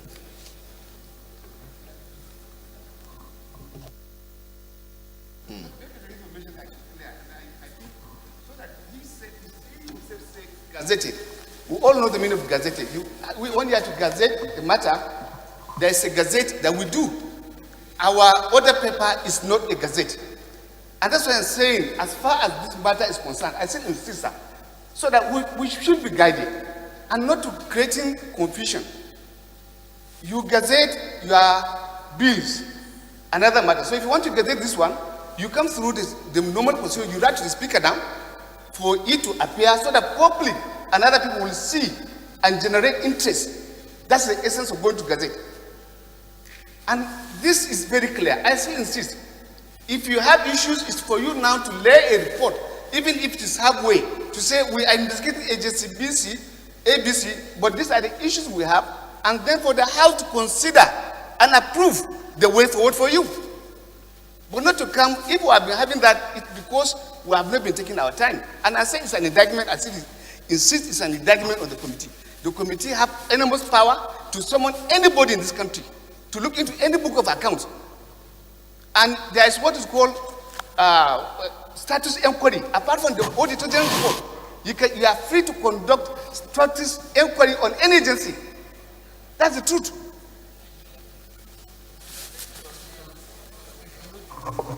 Yes, go ahead, Honorable Toby.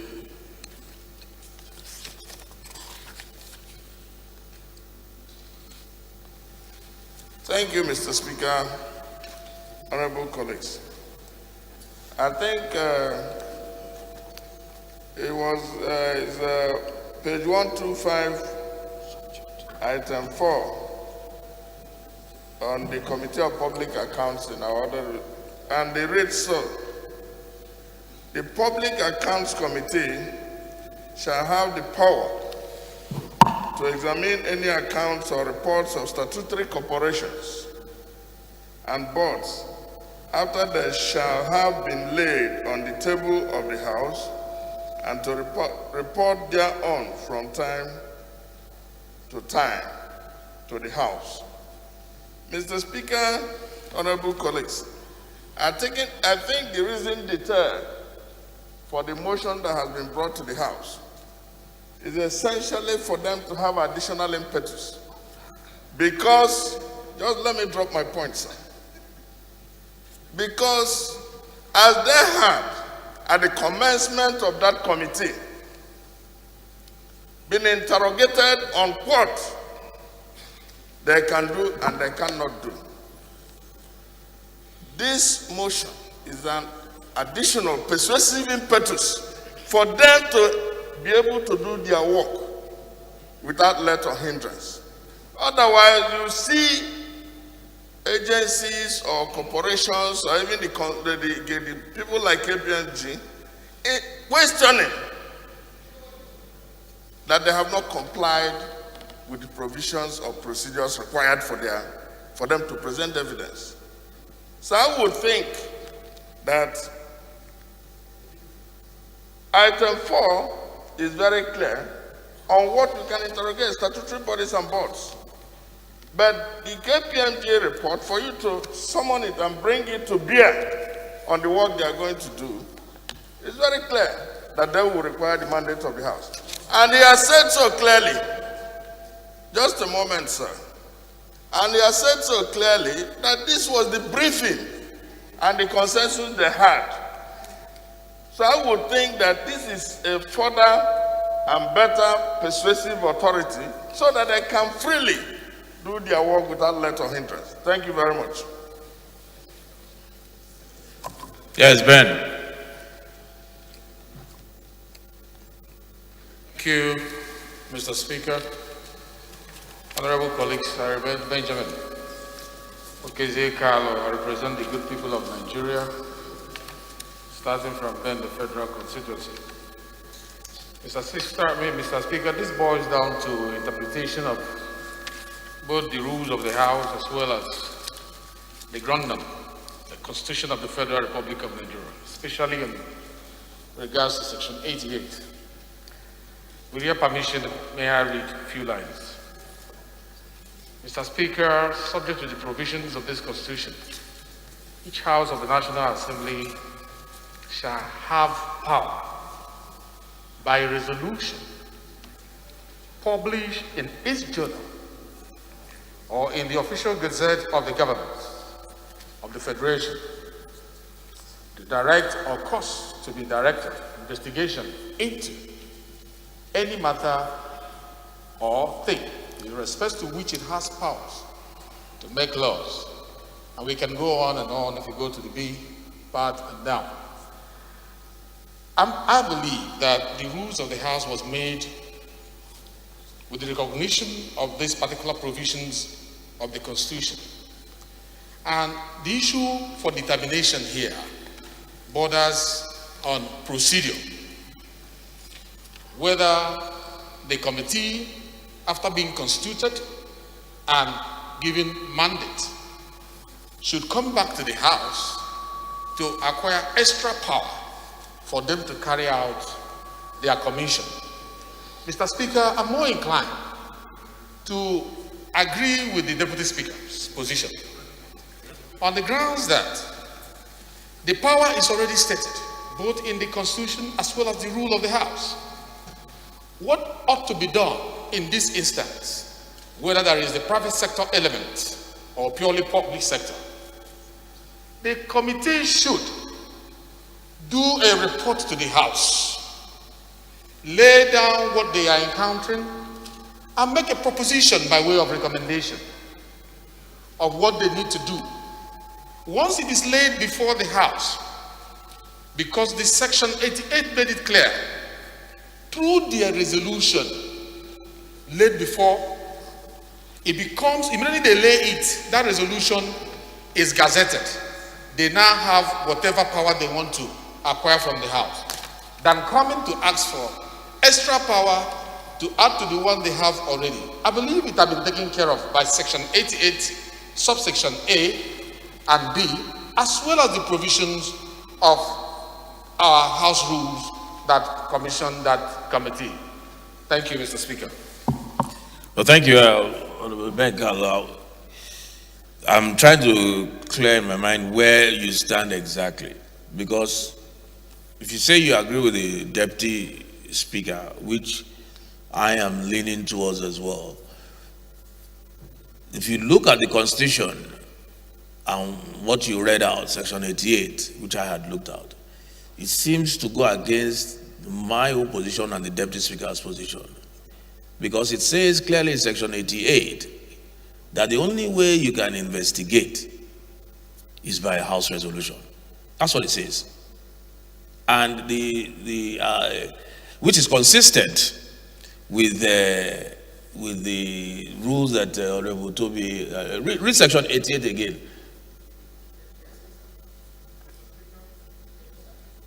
Yes, yes. Your Excellency, Section 88 is referring to matters, for instance, the one we took over this morning that came up from Honorable Toby. It's not Toby, my brother from Akwa Ibom. Huh? Honorable Luke. This is where it is talking about. in this case, it's specific. It's about Auditor General's report. And so it's very specific. But for any other matter, there's no covered under this one. If they are going, assuming this speculative, they have the right to say, okay, we are coming for the House to give us another additional power. But for Auditor General's report, this committee is adequately covered. You see, the problem, yes, is that the language of Section 88, if you read 88(1)(a), it says any matter. Any matter. It's not specific as to, it has to be like the Luke type proposition, or it doesn't distinguish. It says any matter that you have powers to. That is where the problem is. My fear, Mr. Speaker, is that we are going to shoot ourselves on the foot. By the time we adopt this approach, we are now telling the general public, the committee may not summon until you go this way. And we may be shooting ourselves on the foot as a house. The way I would, and I agree with that, that's my inclination as well. But I think the way we can hide, but we cannot at the same time breach the Constitution, if that is the language of the Constitution. I think there's a way around this. When we adopted the rules, there was a resolution when we adopted the rules. So every function in the rules and the jurisdiction have been adopted by resolution of the House, and that includes investigation. So that is the way I would go around that. So we have complied with, assuming that Section 88 even applies to this, it has already been complied with by the resolution adopting the rules of the House. So it's a general resolution that gave powers, because you cannot give with one hand and take with another. And I think that is the best way to interpret, to look at the House rules and the Constitution together. That we have already fulfilled Section 88 by adopting the resolution, creating the committees and giving them jurisdictions, jurisdictions that I've stated there. So I think the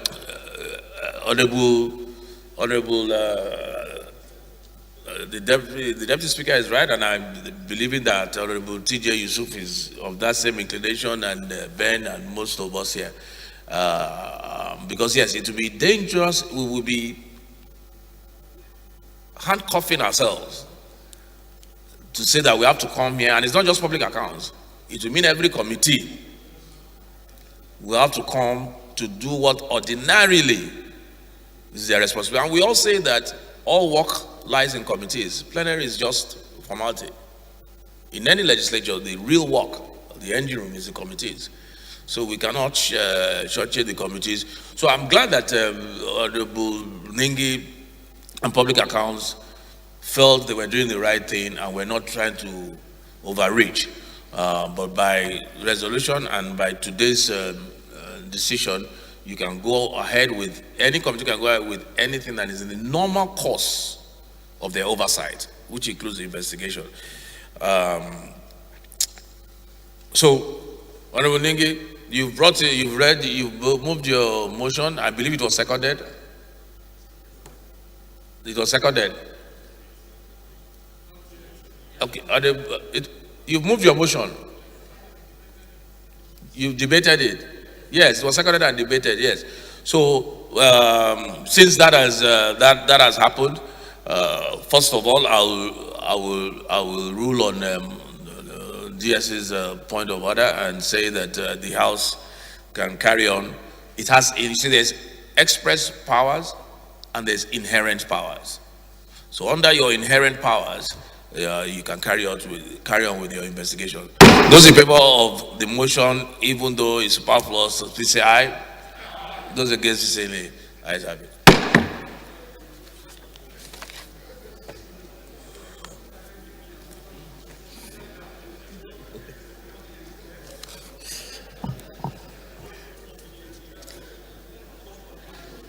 To investigate it. The 11th order of the day is a motion on need for the intervention in the public health crisis of tuberculosis in Nigeria. Standing in the name of Honorable Benjamin Kalu. Honorable Kalu is invited to move the motion.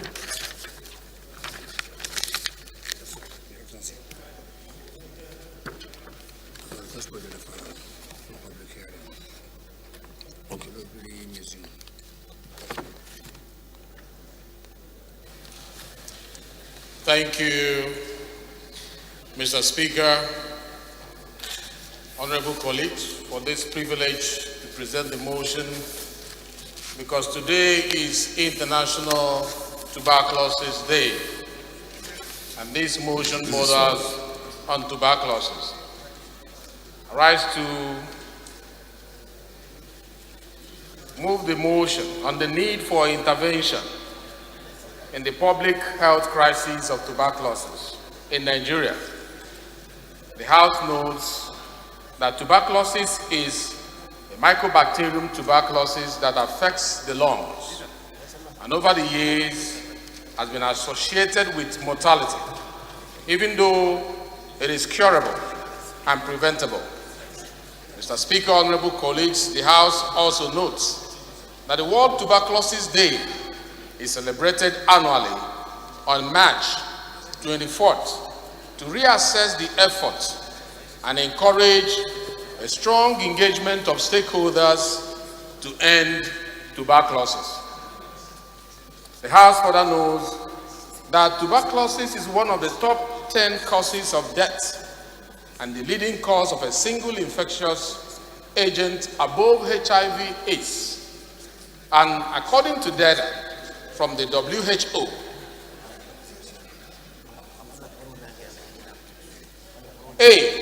in 2019, an estimated 10 million people fell ill with tuberculosis worldwide.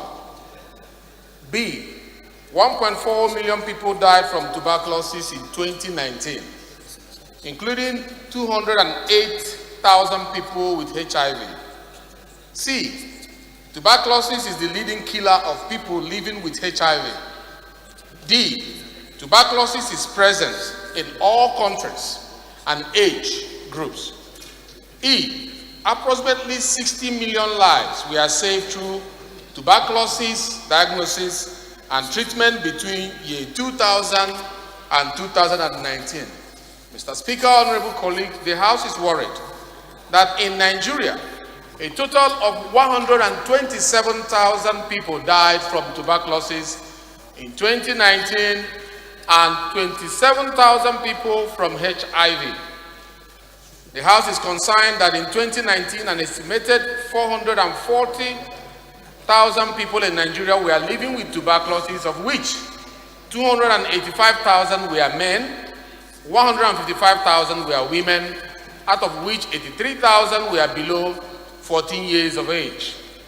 The House also concerned that multi-drug resistant TB, known as MDR-TB, is a public health crisis and threat, as a total of 21,000 people with multi-drug resistant TB were diagnosed in 2019.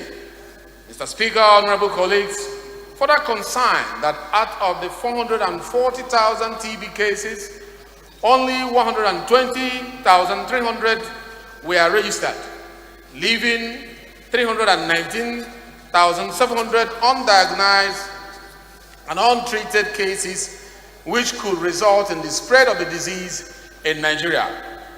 Mr. Speaker, honorable colleagues, the House is also worried that despite these realities, funding for the control of TB in Nigeria over the years has been largely donor-dependent due to government's underfunding of the health sector, as well as its failure to fulfill its commitment under the Abuja Declaration of 2001. Mr. Speaker, the House is aware that in 2019, out of the $384 million required for TB response in Nigeria, $88,320,000, representing 23%, was provided by international donors, while only a meager $26,880, representing 7%, was mobilized from domestic sources, leaving a total of $268,800,000, which is 70% unfunded. And as a result of the underfunding of TB in Nigeria, a large number of health facilities do not currently have any form of TB services being rendered. Mr. Speaker, honorable colleagues, The House is further worried that although TB is a preventable, treatable, and curable disease, people living with TB in Nigeria often have to endure stigmatization and discrimination. Mindful that ending the TB epidemic by 2030 is one Honorable of Ningi, please see the chairman of business and rules. It's one of the health targets of the United Nations Sustainable Development Goals, SDGs, of which Nigeria is a signatory. The House therefore resolves as follows. 1. To urge the Federal Ministry of Health and other relevant ministries, departments, and agencies to ensure effective and efficient implementation of tuberculosis-related policies, including improving government funding and ensuring the inclusion of TB in the minimum primary health care service package and other priority intervention in the health sector. 2. The House resolved also to urge the federal government to consider the inclusion of TB services into the benefit package of the National Health Insurance Scheme due to its qualification as a disease of high burden and public health concern. 3. The House mandates the committees on HIV, AIDS, tuberculosis and malaria control, health care services, and health institutions to interface with stakeholders, relevant professionals, and the public to determine the appropriate legislative intervention required for improved TB control and to mitigate the impact of COVID-19 on tuberculosis, especially the MDR TB, and also to effectively address stigmatization and all forms of discrimination against people living with TB, and report back within 6 weeks for further legislative action. I so move, Mr. Speaker.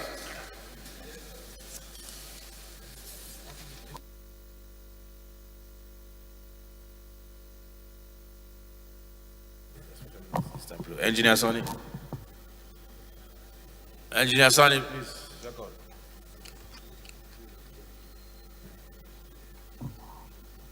Sonny Bala. When did he leave? Okay, Ari.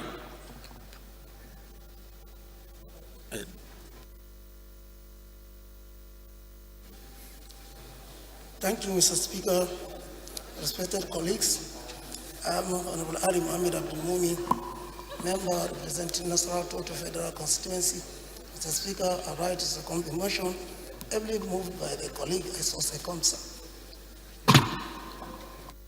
Those in support, please say aye. Those against, please say nay. Ayes have it. The 12th order of the day is a motion on need to complete the enterprise infrastructure and application projects of Galaxy Backbone Nigeria Limited, standing in the name of Honorable Adedeji Stanley Olajide and 2 other members. Honorable Olajide is invited to move the motion.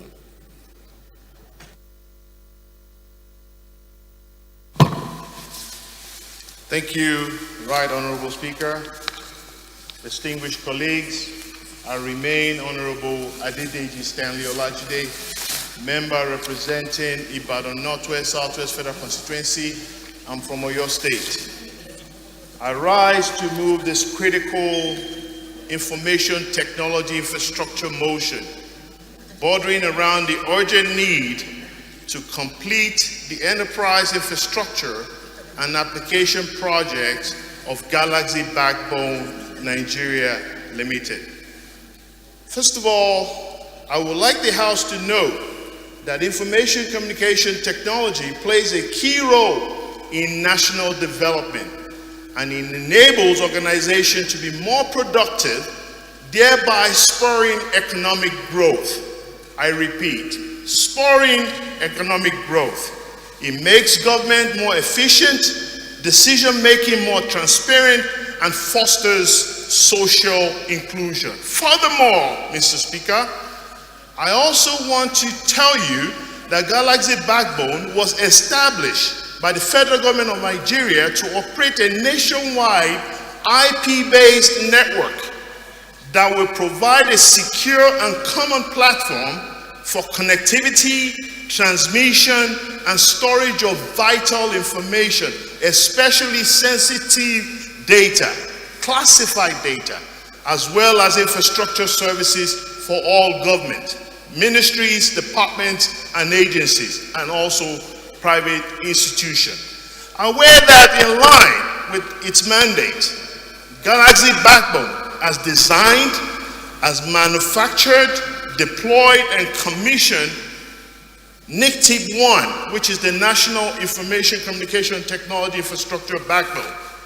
which controls how, where the data is sent across all ministries, departments, agencies across the country. Furthermore, also, aware that the building of the National Shared Service Center of the Galaxy Backbone Limited, that hosts the only public-owned Tier 3 data center in West Africa, houses government integrated data and meant to serve as Galaxy Backbone headquarters, which commenced in year 2012 at the cost of roughly about 7.2 billion naira, is at 60% completion and yet to be completed, Mr. Speaker.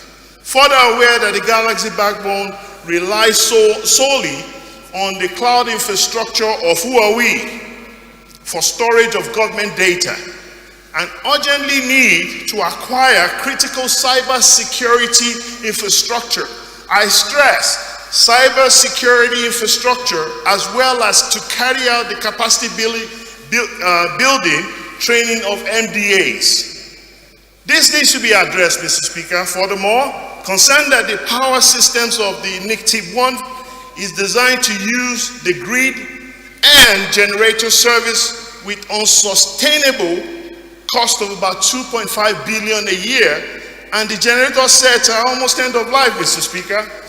The power systems that we need is the hybrid solution of solar and diesel generator, which will also be in support of the main grid, can be installed at a far lesser cost as Galaxy Backbone prepares to take on the managed services at the end of its contract with Huawei.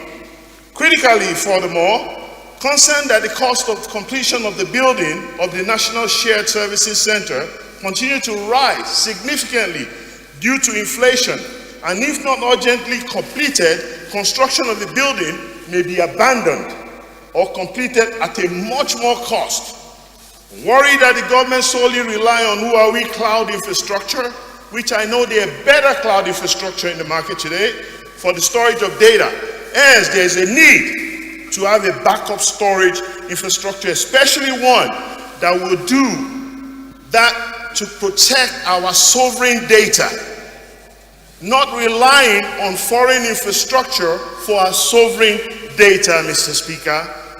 Considering the return on investment and the high impact on our economy, Mr. Speaker, I hereby plead for the following resolutions of the House. It will be as follows. Number 1, urge the Federal Executive Council to include the supplementary budget or to set up a special intervention fund for the completion of the enterprise infrastructure and application project of Galaxy Backbone, which will include Wing A and Wing B of the National Shared Service Center building, which is roughly about 7.6 billion, Mr. Speaker, which is the superhighway information system that we need. The hybrid power solution and the backup system, which will cost roughly about £1 billion naira, the data center and the cloud. Honorable Stanley, are you debating? No, sir. I'm moving the motion, sir. Oh, you're still on the motion? Yes, sir. I'm almost completed, sir, Mr. Speaker. Just one more point, sir. And also the information security capacity building, and lastly, the completion of the Enugu backup, station, Mr. Speaker. I so move, Mr. Speaker. Thank you. That's a very long but very important motion. Yes, Honorable Michelle.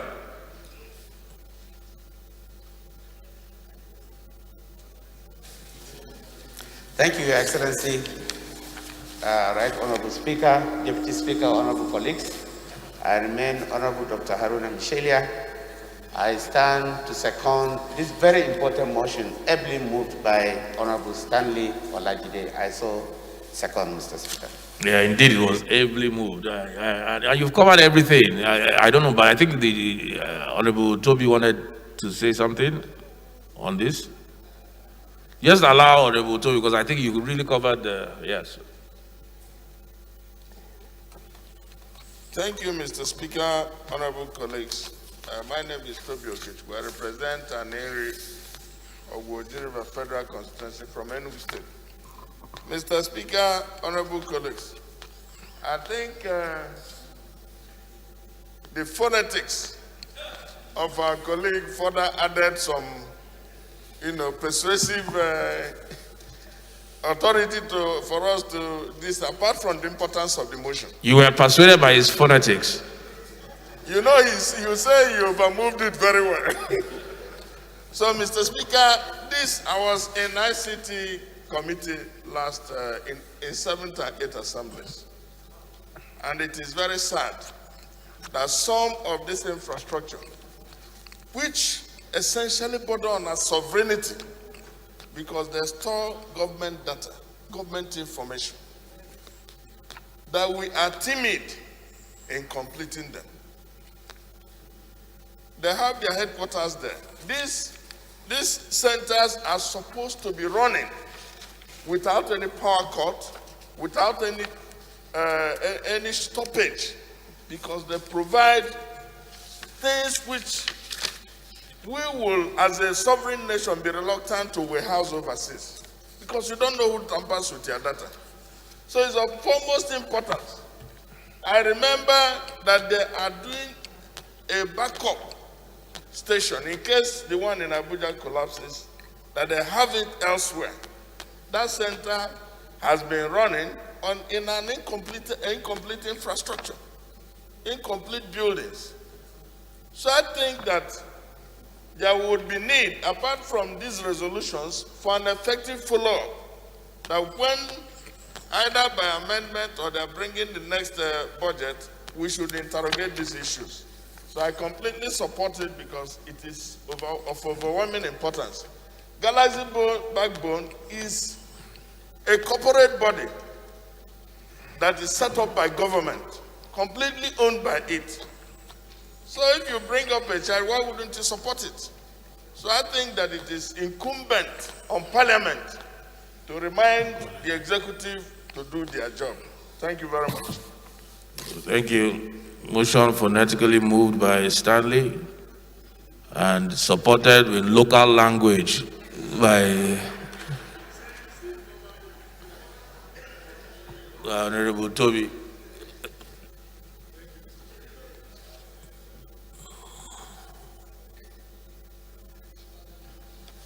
Thank you, Mr. Speaker, sir. What form is your own language going to be? This will be a balance of both. Both phonetic and... Yes. Greater dialogue with foreign phonetics. Mr. Speaker, I was privileged to be the Deputy Chairman of the Committee on ICT. I have reasonable knowledge on this. I want to add, based on what is my knowledge of what I know of that sector, I want to add additional prayer for the leadership, that the leadership of the House should take steps to bridge or reconcile the contending desire for leadership or who control this. National Security Advisor is struggling now. What have we do? That is the major reason why we have this challenge, sir.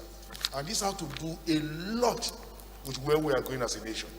If we don't resolve this, if you go to the central area, you look at the humongous structure they have there. If you go there, sir, they have enough to store all our data as a nation. But it's underutilized because of this struggle. I want to appeal that we add that the leadership should take as a duty. Sir, if you look at the national budget every year, you see ICT component of every agency.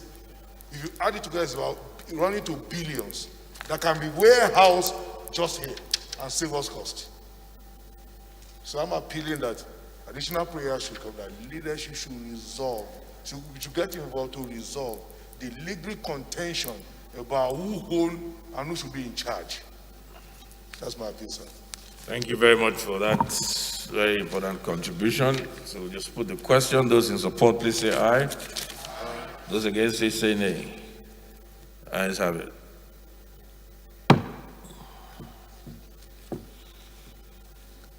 The 13th order of the day is consideration of a bill for an act to provide for establishment of Federal University of Education, Kontagora.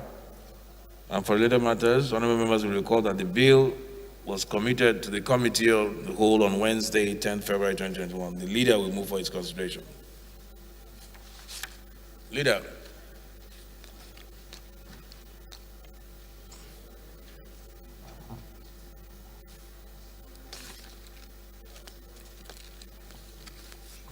Yes, please, I can show the leader. I have to look for my glasses. Sorry.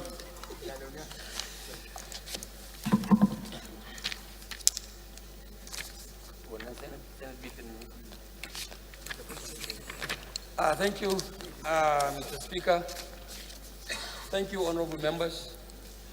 I am Ado Dogwa, representing Tudunwada Dogwa Federal Constituency. Mr. Speaker, I am from Kano State.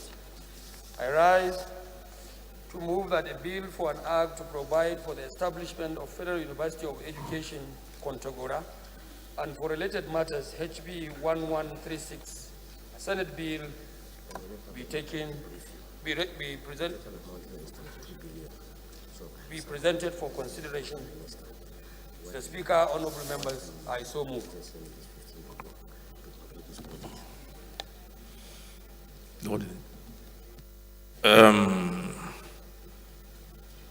Honorable Abedide, can you second, please?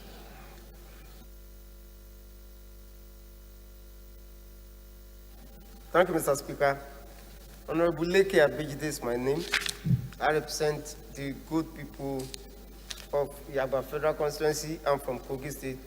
I rise to support the motion that the bill, as moved by the leader, be considered. I so second, Mr. Speaker. Those who support, please say aye. Those against, please say nay. Ayes have it. 14th order of the day is consideration of a bill for an act to establish the Fisheries Institute of Nigeria, charged with the responsibility of registration and discipline of members of the profession. And for related matters, honorable members will recall that the bill was committed to the Committee of the Whole on Tuesday, 14th July 2020. Honorable Mohammed Tahir Mongono, who is not here, will move for his consideration. Can we step this down, Chairman? Okay, sorry. Leader. Yes, sir, Mr. Speaker, honorable members. I rise once again to move that the report for a bill for an act to establish Fisheries Institute of Nigeria, charged with the responsibility for registration and disciplining of members of the profession, and for related matters, HB 896, be taken for consideration. Mr. Speaker, honorable members, I so move.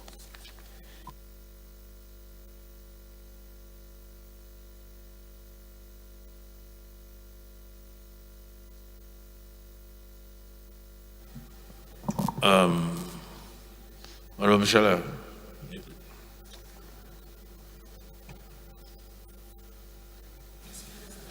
Thank you, Your Excellency. I remain Honorable Dr. Haruna Michelia. I rise to second that the bill ably moved by our leader be considered. I so second, Mr. Speaker.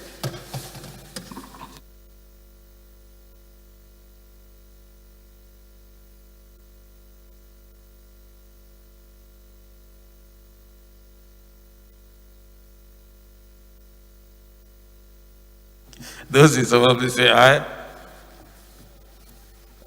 Those against, say nay. Ayes have it.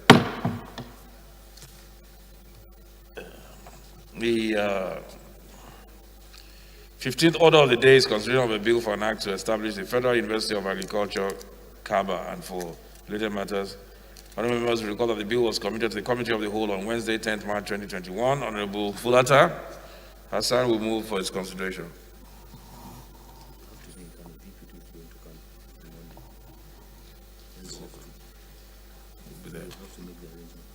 Okay. Are you going? Thank you, Mr. Speaker, honorable colleagues. I am Abubakar Hassan Fulata. I represent Borneo Agrika Samaguri Federal Constituency. Mr. Speaker, I'm from Jigawa State. Mr. Speaker, I move that the House do consider a report for an act to establish Federal University of Agriculture, Kaba, and for related matters. I so move.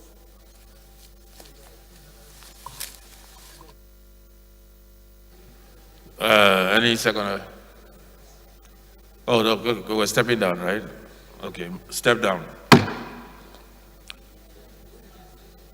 No, sorry. Sorry. Seconder. Honorable is not here. No. Okay.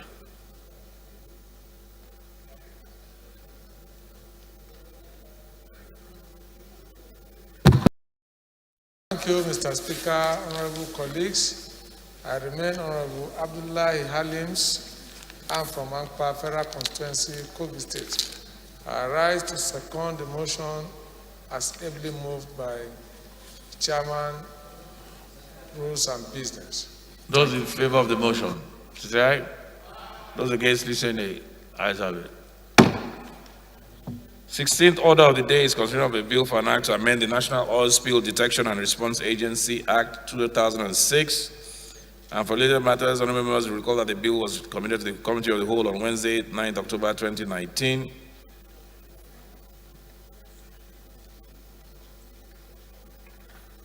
Honorable Makwe will move for the consideration. So, Honorable Makwe here.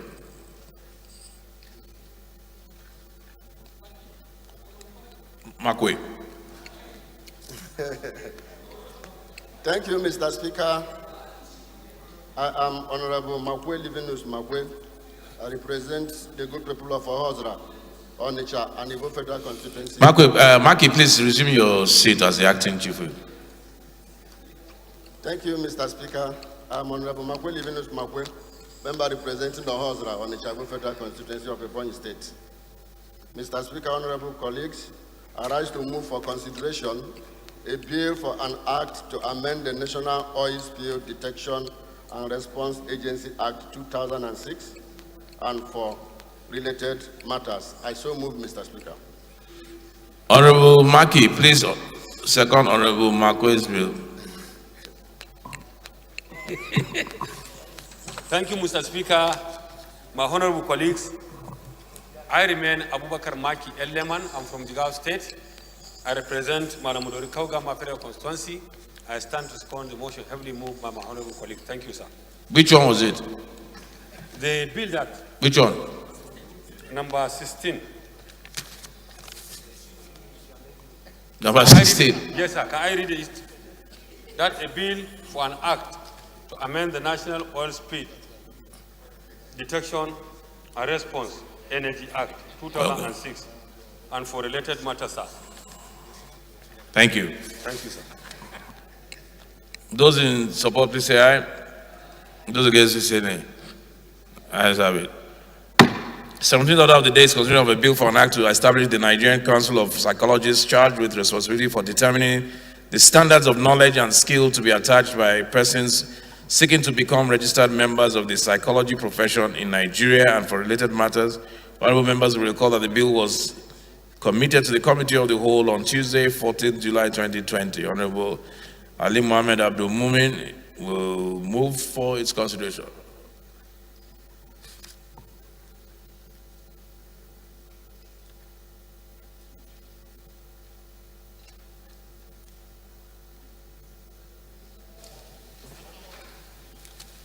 Thank you, Mr. Speaker, once again for giving the opportunity. By name, Honorable Ari Mohammed Abdul Mumin, member representing Nasarawa Total Federal Constituency. Mr. Speaker, sir, I'm from Nasarawa State. I rise for the consideration for a bill for an act to establish Nigerian Council for Psychology charged with the responsibility for determining the standard of knowledge and skill to be attained by the person seeking to become a registered member of the Association Psychology Profession in Nigeria and for the latest matter, sir.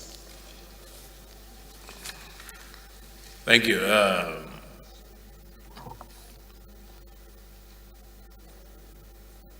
Honorable Ayeni.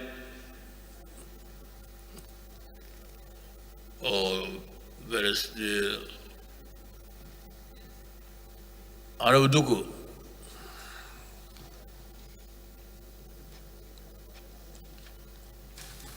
Thank you, Right Honorable Speaker, my highly respected colleagues. I'm Honorable Aisha Jibril Duku, Gimbiar Duku, member representing Duku Nafada Federal Constituency. I rise to second the bill ably moved by Honorable Abdul Mumin Arif. I so second.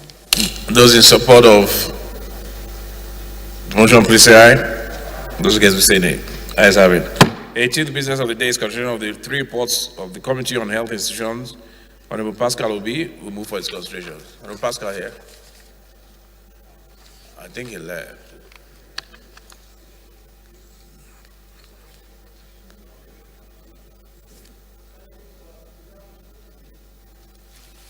I'm Abakar Fulata. I represent Borneo Creek as a Federal Constituency, Mr. Speaker, I'm from Jigawa State. Mr. Speaker, I move that the House do consider 3 reports on a bill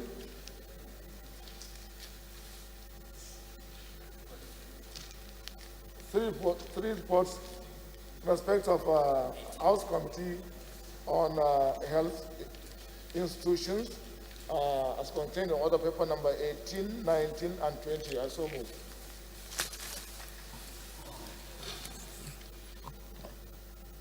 Honorable Abejide.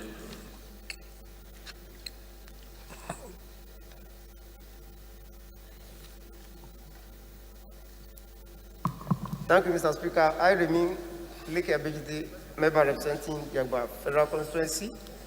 I rise to second the motion as moved by the Chairman, Rules on Business. I so second.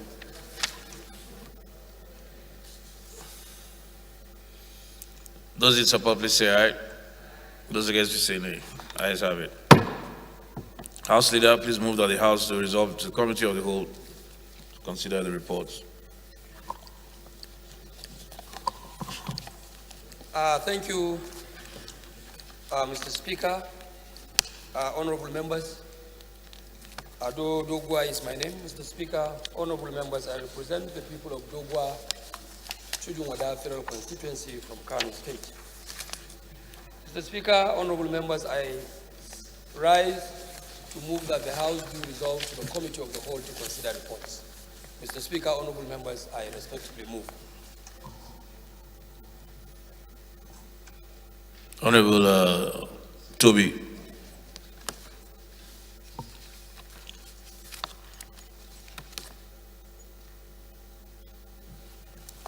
Yes, Mr. Speaker. Huh? You called me. Adjournment, we are adjourning. Okay, I didn't elect to do so, but if by compulsion, I hereby second the motion moved by a colleague. By who? Wait, Honorable Toby, I can't hear you. Motion moved by who? By the leader. What's the motion? By the leader of the House. What's the motion?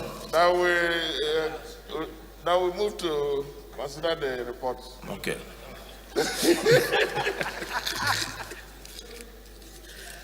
Those in favor, please say aye. Those against, say nay. Ayes have it. House hereby resolves to Committee of the Whole.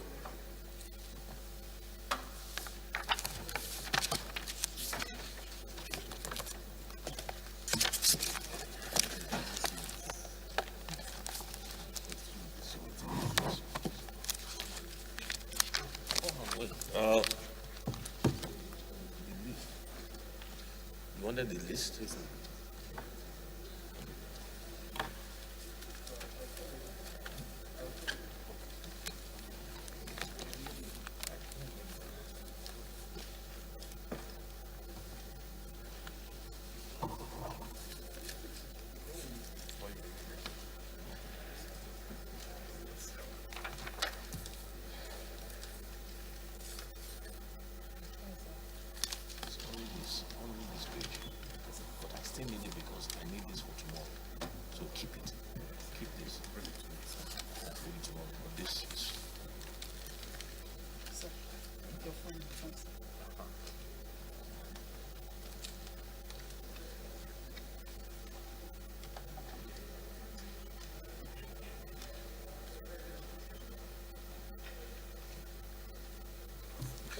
Respected colleagues, the first report to be considered is to provide for the establishment of Federal University of Education, Kontagora, and for related matters.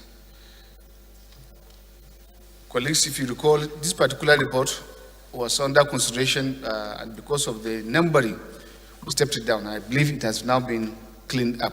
That's why it's returned for further legislative actions. Clause 1.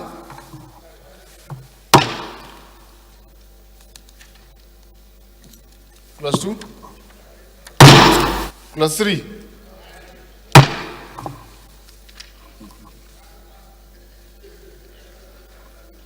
Four,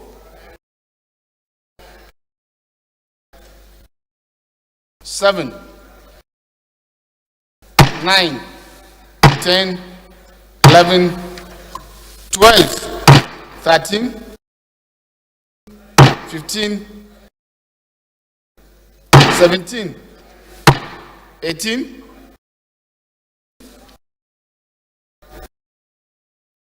21,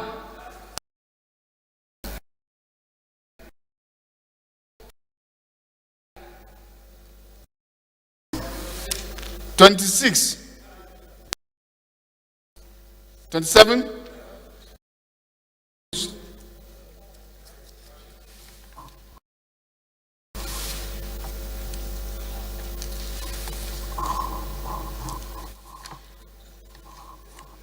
explanatory memoranda.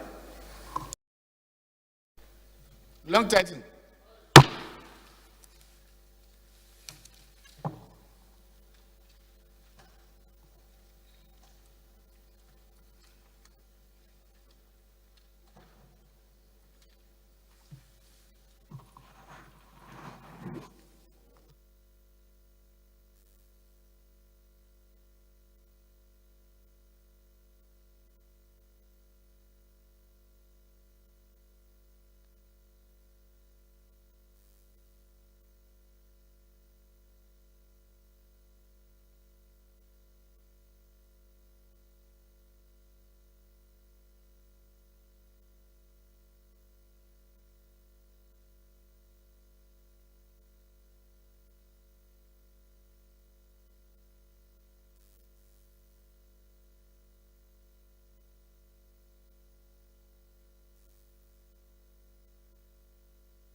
The second bill to be considered is for an act to establish Fisheries Institute of Nigeria, charged with responsibility of registration and discipline of members of the profession and for related matters. I now invite Honorable Monguno to give us the synopsis. I believe it's a state forward bill on the heading. Can we go for the consideration?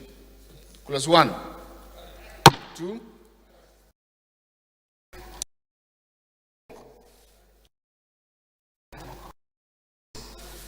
7,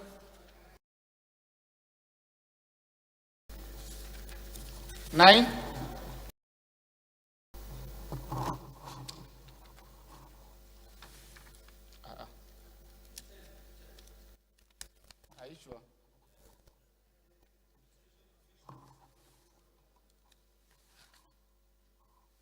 10,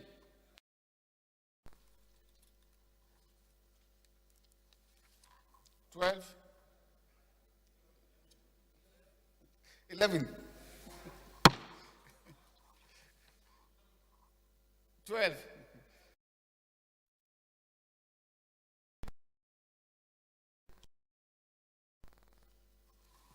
17, 18, 20, 21, 22,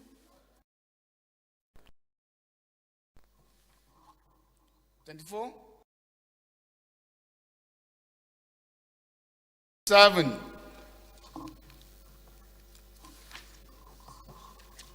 27. Okay, I thought No.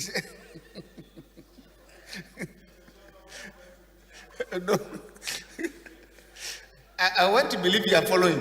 Mr. Chairman, Sir. Mr. Chairman, in this bill, there is a preponderance of the appearance of the word act. I think the Secretary, please should take note of that. There's the preponderance of the appearance of the word act. It's not yet an act, it's a bill. Thank you. The schedules? Schedules.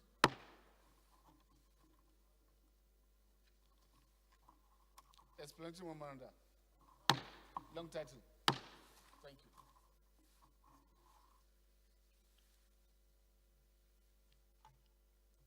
Respected colleagues, the third bill to be considered is for an act to establish the Federal University of Agriculture, Kabba, and for related matters. And I invite Honorable Abubakar Hassan Fulata to give the synopsis of the bill. Thank you, Mr. Chairman. This bill seeks to convert an existing institution, which is Federal College of Agriculture, Kabba, into a university. It's a very old institution, established since 1962, along with colleges of agriculture like that of Benue, which has long, for over nearly 20 years, been converted to universities. The essence, the import of this bill is to create an institution of higher learning that will search into the science of agricultural production and boost agriculture in line with the aspirations and principles of this government. I urge my honorable colleagues to support this very, very important bill, especially in view of the fact that we want a very science-based agriculture system in Nigeria. Mr. Chairman, honorable colleagues, I urge that this bill be supported to pass. Thank you very much. Clause one, sorry. 2, 3, 4, 5. Mr. Chairman. Yes, sir. This clause 2, this word sex, I think it should be gender. This word sex, because we're moving, because language is dynamic, we have moved from the word sex to gender. I think we should revolutionize our drafting skills. The Secretary, please should take note. Well, no emphasis. The word sex should be gender, Mr. Chairman. Thank you.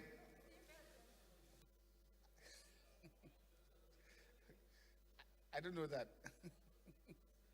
Yes, sir. Clause 4, 5, 6, 7, 8, 9, 10, 11, 12, 13, 14, 15, 16, 17,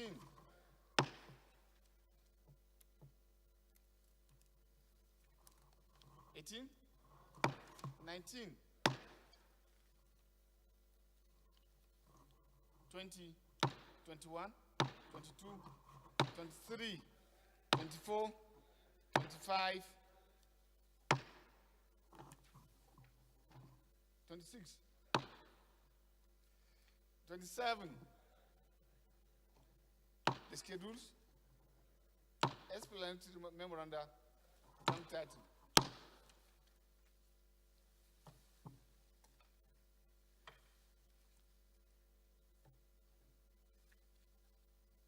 Respected colleagues, the fourth bill to be considered is for an act to amend the National Oil Spill Detection and Response Agency for Act 2006 and for related matters. And I invite Honorable Makwe to give us the synopsis.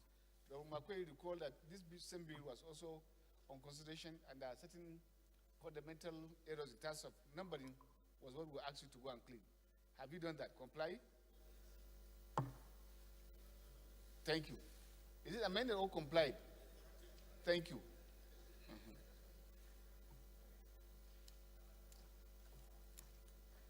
Clause 1.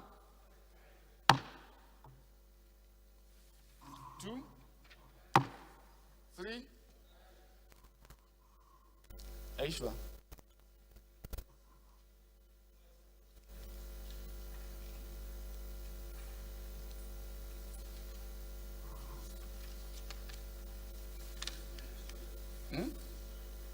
Page 3.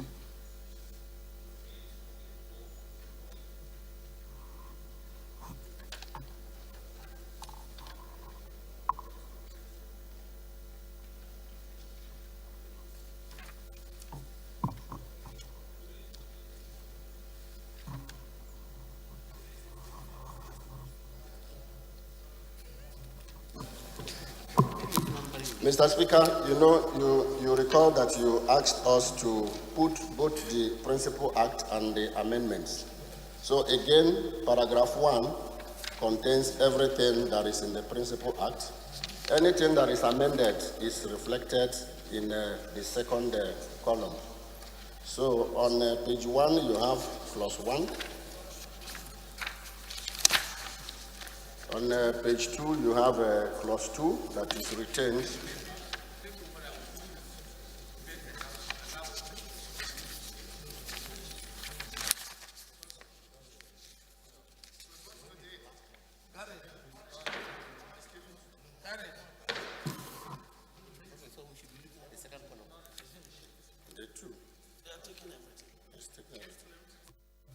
Yes, Mr. Chairman. Mr. Chairman, on page 7, Mr. Chairman, this word fax, we don't have fax anymore in our mailing system. And they wrote the word by fax. Why don't we remove that fax and just make it any electronic mailing system? We don't have fax anymore in our communication. We have carried it, and I don't think it's too late to improve it. The Secretary can take note. Fax machine.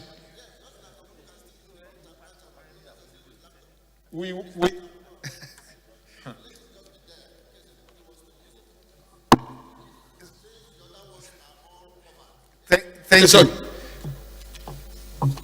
Explanatory memoranda, long title.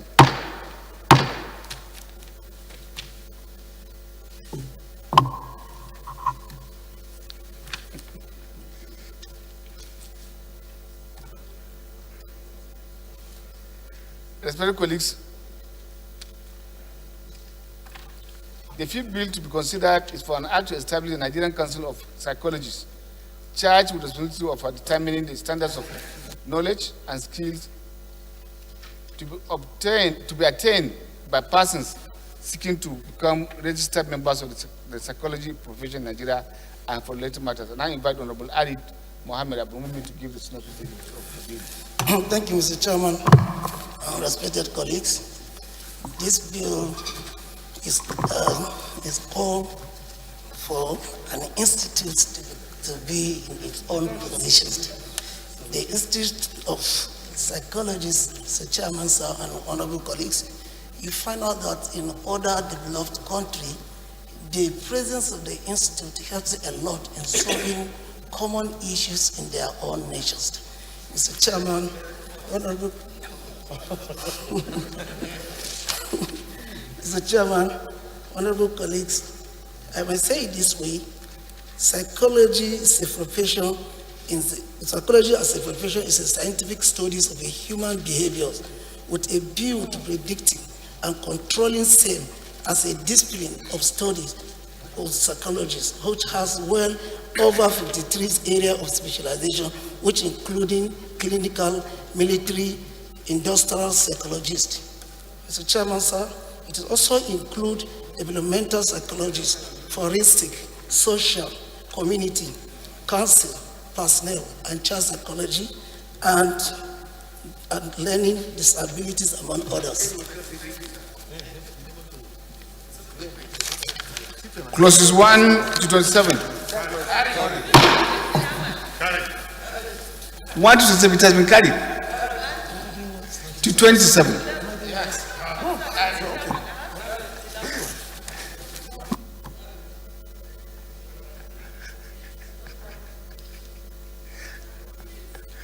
You want to amend?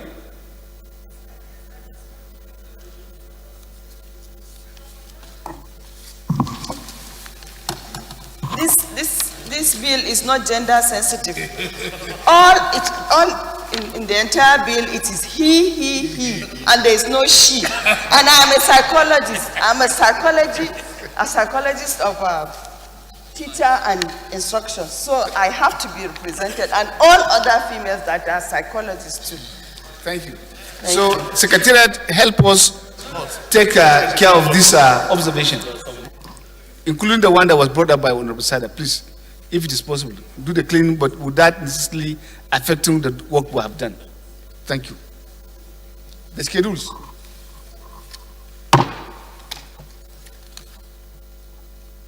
Explanatory memoranda, long title.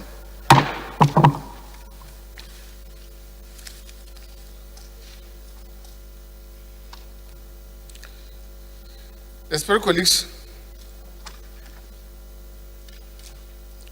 the sixth bill to be considered is the bill for an act to amend the Orthopedic Hospitals Management Board Act Cap 010 Laws of Federation of Nigeria 2004 to provide for the establishment of orthopedic hospital in Jos, Plateau State for related matters. I now invite Pascal Obi to give us a synopsis.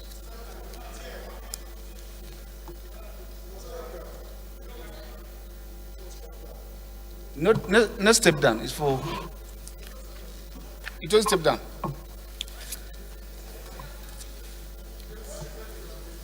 Where is the report? Secretariat.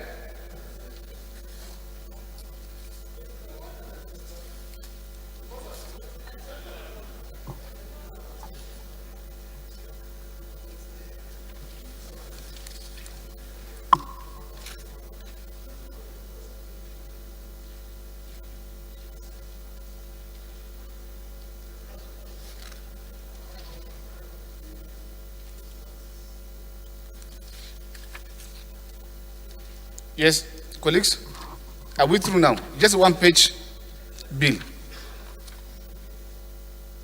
Plus 1, 2, 3. Thank you. 4.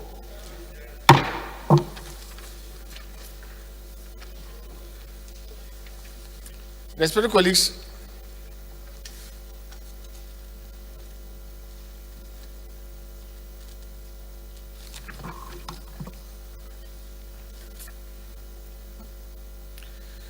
the seventh bill to be considered is for an act to provide for the establishment of Federal Medical Center Wase, Plateau State and related matters. And I invite Honorable Pascal Obi to give the synopsis. Spulata.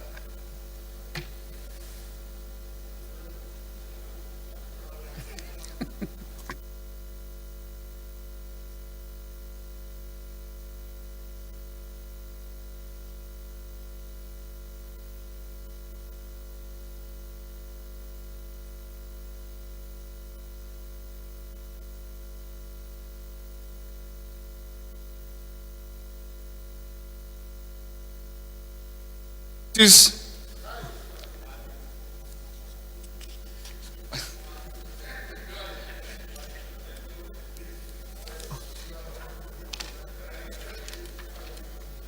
clause 1 to 28, the schedule,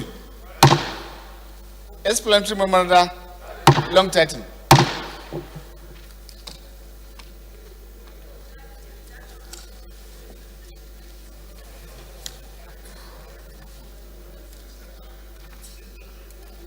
Respected colleagues, the bill to be considered, the eighth bill to be considered for an act to establish the Federal University of Medicine and Health Sciences, Bida, Niger State, for the purpose of providing qualitative education in medicine and health sciences. And for the matter, I invite Honorable Pascal Obi to give us synopsis. Letter. I think they sent it to me. Thank you.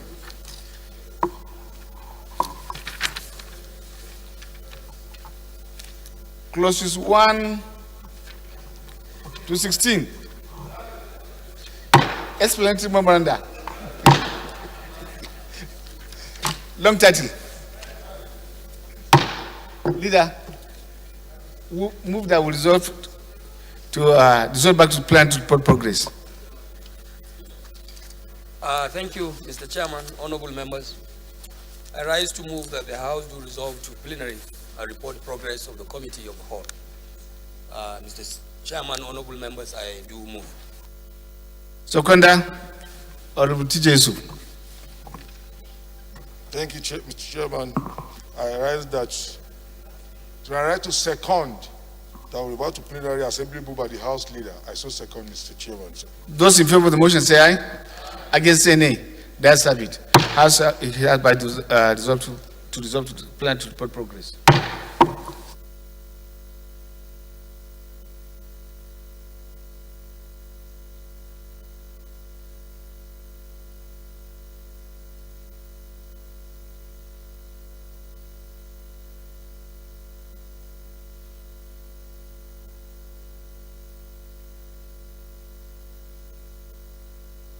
Respected colleagues, the House and the Committee of the Whole considered the report on a bill for an act to provide for the establishment of Federal University of Education, Kontagora, and for related matters, and approved clauses 1 to 27, the schedule, the long title, and the explanatory memoranda for adoption.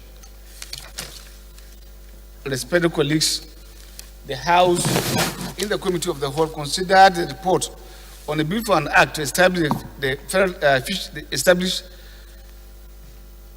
Fisheries Institute of Nigeria and charged with responsibility for registration and discipline of members of the profession and for the matter of approved clauses 1 to 26, the schedule, long title, and explanatory memoranda for adoption. Respected colleagues, the House and the Committee of the Whole considered the report on a bill for an act to establish Federal University of Agriculture, Kabba, and for related matters, approved clauses 1 to 27, the schedules, the long title, and the explanatory memoranda and for adoption. Respected colleagues, the House and the Committee of the Whole considered the report on the bill for an act to amend the National Oil Spill Detection and Response Agency Act 2006 and for related matters and approved clauses 1 to 28, the schedules, the long title, and the explanatory memoranda for adoption.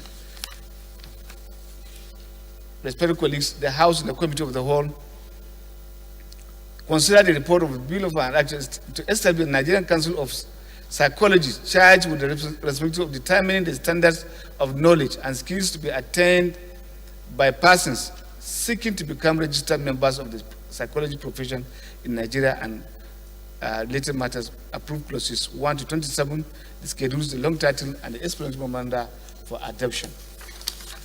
Respected colleagues, the House and the Committee of the Whole considered a report on the health institutions on a bill for an act to amend the Orthopedic Hospital Management Board Act Cap 010 Laws of Federation of Nigeria 2004 to provide for the establishment of Orthopedic Hospital Jos, Plateau State, and for related matters, and approved clauses 1 to 4, the schedules, the long title, and the explanatory memoranda.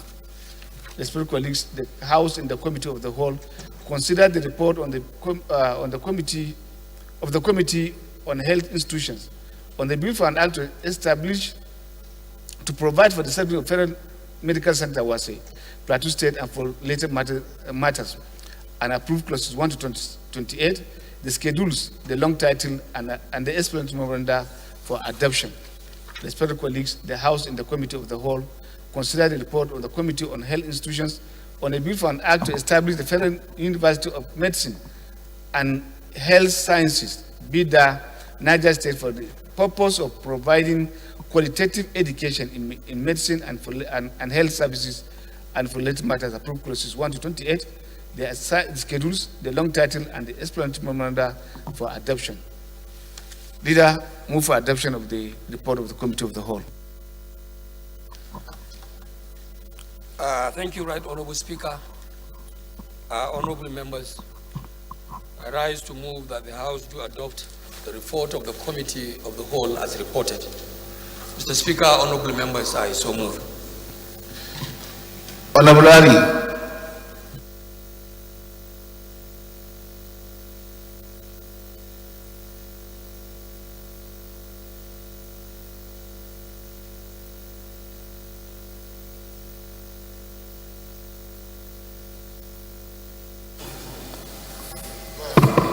Thank you, Mr. Speaker, respected colleagues, and Honorable Ari Mohammed Abdul Mumi, member representing Nasratu Federal Constituency. Mr. Speaker, I rise to second the motion moved by the House Leader as so circumstance. Those in favor of the motion say aye. Against say nay. That's it. This is an announcement from one of our own colleague, Honorable Anikan Umana. Notification of burial of my mother, Matron Messi John Umana. Respected sir, I write to, on behalf of the family, to notify you of the demise of my beloved mother, who passed on to eternal glory last week at the age of 84. My late mother was a devout Christian and a deaconess of the Kwa Igbo Church, Nigeria, where she served God until her last day on earth. Professionally, Matron Umana was a registered nurse who rose to the rank of director in the healthcare services Akwa Ibom State until her meritorious retirement into voluntary health support services. Her remains will be interred on Friday, 30th 2021, after a funeral service at the Government Technical College grounds, Abak Township, Akwa Ibom, by 10 a.m. This is for Mr. Speaker's information and announcement to members. Please accept the assurance of the family's highest regards. Signed, Honorable Mana. Thank you. Leader, move for the adjournment of the House. Thank you, Right Honorable Speaker. My honorable colleagues, may I, on behalf of the Speaker in the chair and on behalf of the leadership, thank the honorable members that have patiently waited to this long for consideration of reports and other businesses of these great chambers, the green house of the people of Nigeria. And on this note, Mr. Speaker, honorable members, may I move that this house do adjourn till tomorrow, the 25th of March, 2021, by 11 a.m. Mr. Speaker, honorable members, I respectfully move. It is.